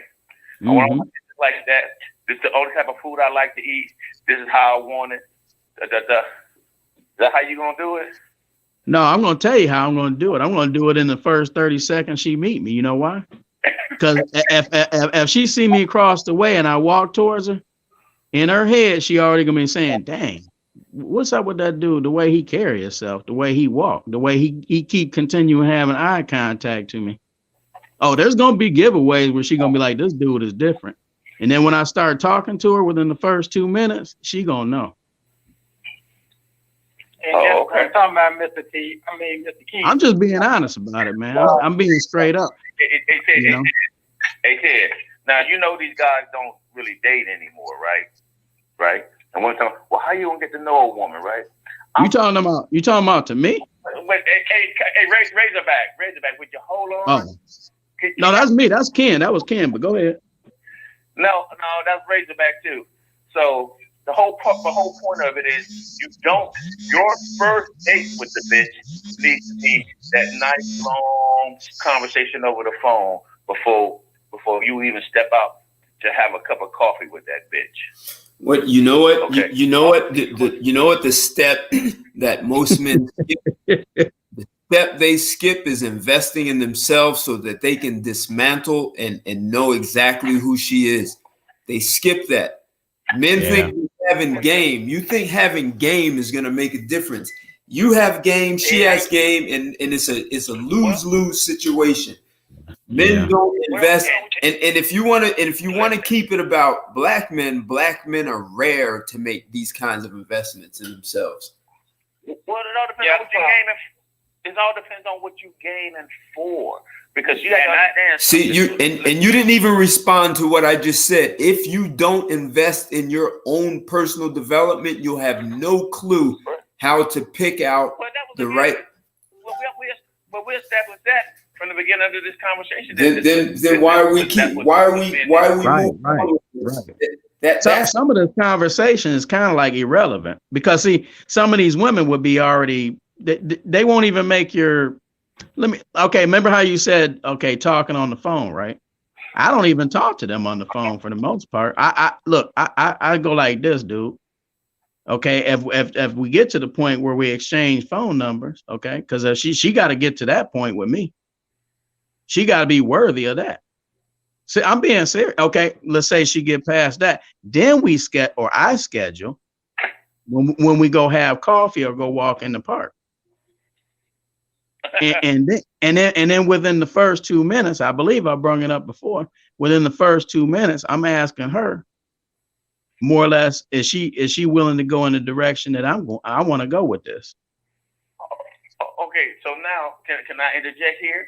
So yeah, you using the wait? Well, I ain't asked the question yet. So he said yes, Reg. He just said yes. Okay. So I want to ask you something. Is it getting a cup of coffee and walk in the park? Is that your shit test to see is she gonna go for it or is she gonna come with some? No. It ain't no shit test. I just want to get to know her. Do she have the same? What I'm saying is, look, I'm not looking for marriage, to be straight up right now. Okay. What I'm saying, even I value my time, Reggie. Is she a woman that's worthy to even be around me, for me to take the time out to be around? That, so I'm venting her for even just that. I ain't even talking about no sex. Okay. Is you worthy to even be, because check this out. If you got any kind of woman in your life, that takes time up. Oh, okay. I understand. Okay, so let me explain it to you like this. Right. Your first encounter with a chick, are you taking her out to dinner? Is it gonna be some wine? No, ain't gonna be no dinner. No. There we go. Or is it gonna be we're gonna meet for coffee, we're gonna meet in the park and go for a walk? What is it gonna be? It's gonna be something simple like that, yeah. Okay. So my point is, you coming at her like that, you're gonna find a lot out about her just by that. Well, yeah, I'm gonna find a lot because in conversation, how she carries herself. Yeah, I'm looking her in her. Yeah. There you go. Here you go again. You're not getting what I'm saying. No, whether she accepts that or not is what I think he's saying. Oh, I don't care if she don't accept it, that's good. Then I know she's eliminated. Don't make me know. Right. That's right. That's why I was kind of calling it a shit test. That's a No, Reg. No, it's not a shit test. Shit test is what women do. Women, that's a female. Yeah, I don't shit test. No. Listen, man. I understand, but I was just using it in reference to. It's inappropriate for a man to do that. Find out. You're going to find out. Okay, check it out. By you going to root. Really, you know what it is? It's like a mini interview. It's like a mini interview. Bro, let me finish a sentence. Let me finish. When you go that route, you're going to find out everything that you probably need to find out from her response to just something that simple. That's it. But that's cool. Go ahead. That's all I'm saying. That's all I'm saying. It ain't nothing serious. It's just the interview just to see if this is something I even want to continue with. You know what I mean? Is she worthy of something past this? I know that. Hey, listen, it's a good. You ain't doing no tricking shit. You ain't trying to impress the bitch. It's no. I just want to get to know her for real. We know that. What I'm explaining is it's not a bad thing. It's a good thing because I believe that her response to just that is going to tell you a lot about the chick. Okay, that's it. Right. Okay. I mean, I put it to you this. Okay, look, I don't know what you're searching for, Reggie, but I can tell you right now, I got a little game. If that's what you're talking about. Wait, whether you value your time or all of that shit is irrelevant. All I'm doing is validating that the move that by you going that way, that's the right way to go. Okay, however you value your time, or however you operate, that's on you. I'm disagreeing with you saying taking her for coffee and for a walk. That's it. It's a good thing. Well, that's all right. Well, coming from you, Reggie, I'm smiling now. See? Yeah, cool. Thank you. that wasn't a fake laugh, brother. That wasn't no fake laugh. That's Kendrick, Reg. Oh, that's cool. Thank you. Kendrick? But yeah, back to Mr. Ken. My position on what you just talking about, that woman represents you. She a reflection on you, and them teammates. Them teammates is the CEO of that, the owner of that team left you in charge of those dudes that got the jukes on that team. Mm-hmm. And if those teammates come up making you look bad, then you and those teammates on that team. Hey, Reg, you eating ice cream, Reg? And that's gonna be a mark on you, and it's gonna be a mark on that CEO of that team. Right. Dealing with these women, cause with me, I'm gonna be honest with y'all. I'm a polygraph and I'm a lie detector type. I'm all the investigation work on that broad before she even make it on the date with me. I like that. I ain't got nothing wrong with that. I'm gonna do a background check, and I'm gonna check her credit. I'm gonna check everything. Woo-wee. I even ask what you talking about as far as a phone call, like, hey, how you doing? No, not this day and now. Bras ain't gonna kill me. I'm just gonna Hey, Coach. Ain't gonna kill me. Hey, Coach, I want to ask you a question. This is gonna be a good one, Reggie. What you got? Okay, I'm gonna ask you a question.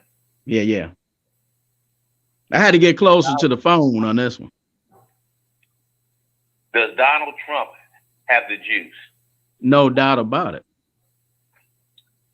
I didn't hesitate. Yeah. No question. I can take some tea with Don anytime. Ooh, okay. You about to no question. Okay, you ain't lying. Okay. I love the dude. Now look, wait, let me take that back. We might not agree on certain things, but I do like the way whether I believe in what he believe in, not, he go all out. Mm-hmm. He don't sit on the fence. He don't sit on the fence on something, right? He don't sit on the fence. He go all out. And he takes a stand for something, even if it's unpopular. Right. I respect somebody. Put it this way. I had players back in the day, right? And they would make the wrong, let's say, okay, they would go for a tackle and go the wrong direction and miss the tackle, right? But they went all out. Now I'm gonna call them over there and be, you know, I don't cuss when I used to coach, but they know when I ain't happy. But then I would pat them on the back while they running away and say, hey, I like that motivation though. I like the way you hustle. So it might sound contradictory what I'm saying, but they know automatically I planted that seed. You went all out. I like that. You had the right intentions. You went the wrong direction. Right. That's important. That's important because you ain't gonna be right all the time. I ain't right all the time. I'll be the first person to tell you that. So, but I put it to you this way, Reggie. I like to think you rather have me on your team than not. Get what I'm saying? Yeah, and so I'd rather have that type of dude on my team anytime. Right. You know, like who was that dude? Who was that dude? Used to be on Chicago. Dennis Rodman, right? Man, you love when he your teammate, but you didn't like competing against the dude because he did whatever he had to do to get that rebound. See, see what I mean? He the perfect guy. You did not want to deal with that dude under the hoop. Come on, man. Because the guy was all out with that rebound. But when he was your teammate, man, you love that guy. Mm-hmm. He was a team player. You can say whatever about him off the field. I don't know. You know, he was a little crazy, but on the court, he was all out, man. Okay. So final thoughts. Okay. What, Reg? Go ahead. We're gonna get ready to close it out, but go ahead. Okay, that's cool. Well, no, my final thought is I agree. I've always agreed with you, Ted, as far as this has been the way society is now, and even sports is now, because women have infiltrated men's sports areas and in the locker room and all of this stuff. Right. So we can put it in there too. Right. It still boils down to the man who was left in charge. Okay. So I do agree with you on that, by the way, but we can do that for another day. What'd you say? No, I was gonna say, Reggie, I do agree with you as far as the higher end type guys dropping the ball. And but we'll say that for another day, because hey, we go another 3 hours because I get hyped. Okay. Someone asked a funny question. Okay, okay, but they did drop the ball. But Ted keep referring to why were other races able to still have a functioning patriarchal ran community, and there's no longer a black community. You just got fucking neighborhoods. Okay, so that's what I call it.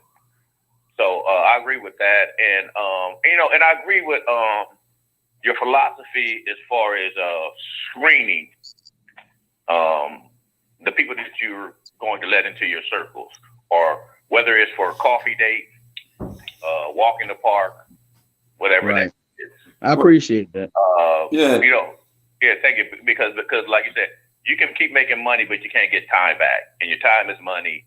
And I tell Ted all the time that men need to make women earn every fucking thing. His time and everything, even a fucking coffee date, all that shit you earn. Okay. And that ain't being cheap. That's just being reality. I don't know you, you don't know me. Yeah. Right. Yeah, but I was just saying that I told Teddy that a long time ago. But go ahead. Right. Okay. I'm done. All right. Hey, Eddie, you wanna give us some words of wisdom to close out, Ken? What words? I'll tell you what, man. I'd appreciate. Well, obviously, I appreciate coming on with you, Ted, because I value. We talk on and off here, but I value like Reggie and Kendrick. And even though necessarily I might not agree 100% with what they were saying, each and every one of them, I agree with the majority of what y'all were saying, which is important. That's really important, because see, once we can do that, then we can start formulating you know, a relationship, and relationships can go on to bigger things. You know what I mean? So and not once that we argue on here, and that's important too, you know. And so that shows me that y'all have a level of competency almost, or like as a man, you know how to hold yourself. You know what I mean? So I didn't hear nobody on here arguing, man. That's like very important to me, you know. Oh, and everybody was like wasn't cutting each other off or nothing like that. You know what I mean? For the most part. And so I just appreciate being a part of a panel like that, you know? And so thanks. My pleasure having you here. Well, Mr. Ken, I'm not a real argumentative type of person. I'm like a calm, cool, level-headed type of dude. I don't like confrontation. I try to avoid them. But back to what Reginald was saying, back to the neighborhood, we really just about ain't got neighborhood no more. All we got is people living on the street now. Yeah. Get back to the ways that we used to have. We got to get back to that, cause we deep in this thing. That's almost like Ted saying, all the cultures in this country, the other ethnicities in here, out trying to outperform and out family our folks. So yeah. We got to get back to that. That's all I can say. Yeah. So, hey man, Ken, thanks for accepting the invitation. You and I, we didn't even have to talk a lot about it. We had a quick chat. We kind of knew where it was just, what was the theme going to be? Right. So, and we focused on sports, and then we looked at how do you do that in other parts of your life. We looked at corporations. We looked at personal, intimate relationships. So, hey, I don't mean to cut you off, but I got to promise that I got to come back on and give you some of those, give y'all some of those sleepers that nobody else know about. So this time next year, we all be laughing. Okay. So I tell you what, Ted, once you set up a pre-draft, a podcast with Ken, 411 on everybody. Okay, that's fair. Yeah, that'd be a beautiful thing there, man. Like a week before the draft, a week before. Just call it the pre-draft podcast with Ken. Okay. Expert analysis. You know what? Hey, check this, right? We can have a couple of them leading up to it, and then we'll have that final one a few days before the draft. Well, okay, that's fine. Y'all just hook it up. You can give us your Mel Kiper's analysis, okay? You know, like I keep saying, coming from you, Reggie, I can handle that. Thank you. Okay, no problem, my man. Y'all have a good evening, man. Hey, you too, man. Good talking with you. Same here, dog. It's been a pleasure. Hey, well, here's the deal. Here's the deal. You are building a team in your life, and who you recruit on your team is going to make a difference in how your team performs. And that's really kind of the bottom line of what people have to get. So, Ken, great input. Thanks a lot.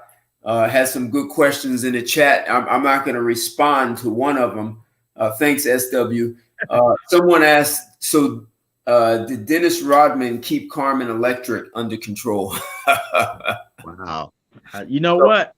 I think that's to be continued, huh? Are they still, who knows with him? He had a lot of dates, let's say. So hey, had some good feedback. Actually, the chat, you guys always love the questions and the feedback because it is very helpful and useful. And I like how we kept intertwining sports and business and personal, and looking at really like the principles behind, running a good sport team and running a good relationship and a corporation. And let's get some more callers out there. Come on, y'all. They got to call in, man.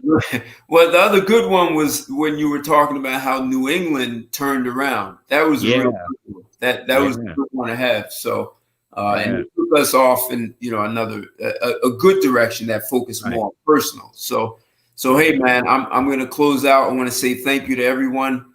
for the support. Thank you, Ken. And for sure, we'll have you back. You and I talk about our pre-draft, how we want to set that up. So I tell you what, I know tonight was good because I'm feeling better now than I did when I came on. Come on now. You know? Yeah. It'd be even better, man, if you can get your hand on me some autographs. Hey, I tell you what, I didn't say nothing, but I'll be starting my YouTube. I was talking to Ted about it. And man, believe me, you wait till I get on them shows, man. Y'all gonna be laughing. Hey, we look forward. Keep us posted, man. I will. And I'm gonna have Ted on there too. Do you have sorry, go ahead. What'd you say? No, I'm gonna have you on that show too. That. Honored. Yep. Do you have a YouTube channel people can follow right now? No. I don't want to give it out yet. I'm still working on the lighting, and I ain't no technology guy. You know me. All right, good enough. Cool. All right. Have a good evening, everyone. Enjoy the rest of your week. Thanks for joining. All right. And I'll see you guys soon. Take care. Peace. Bye.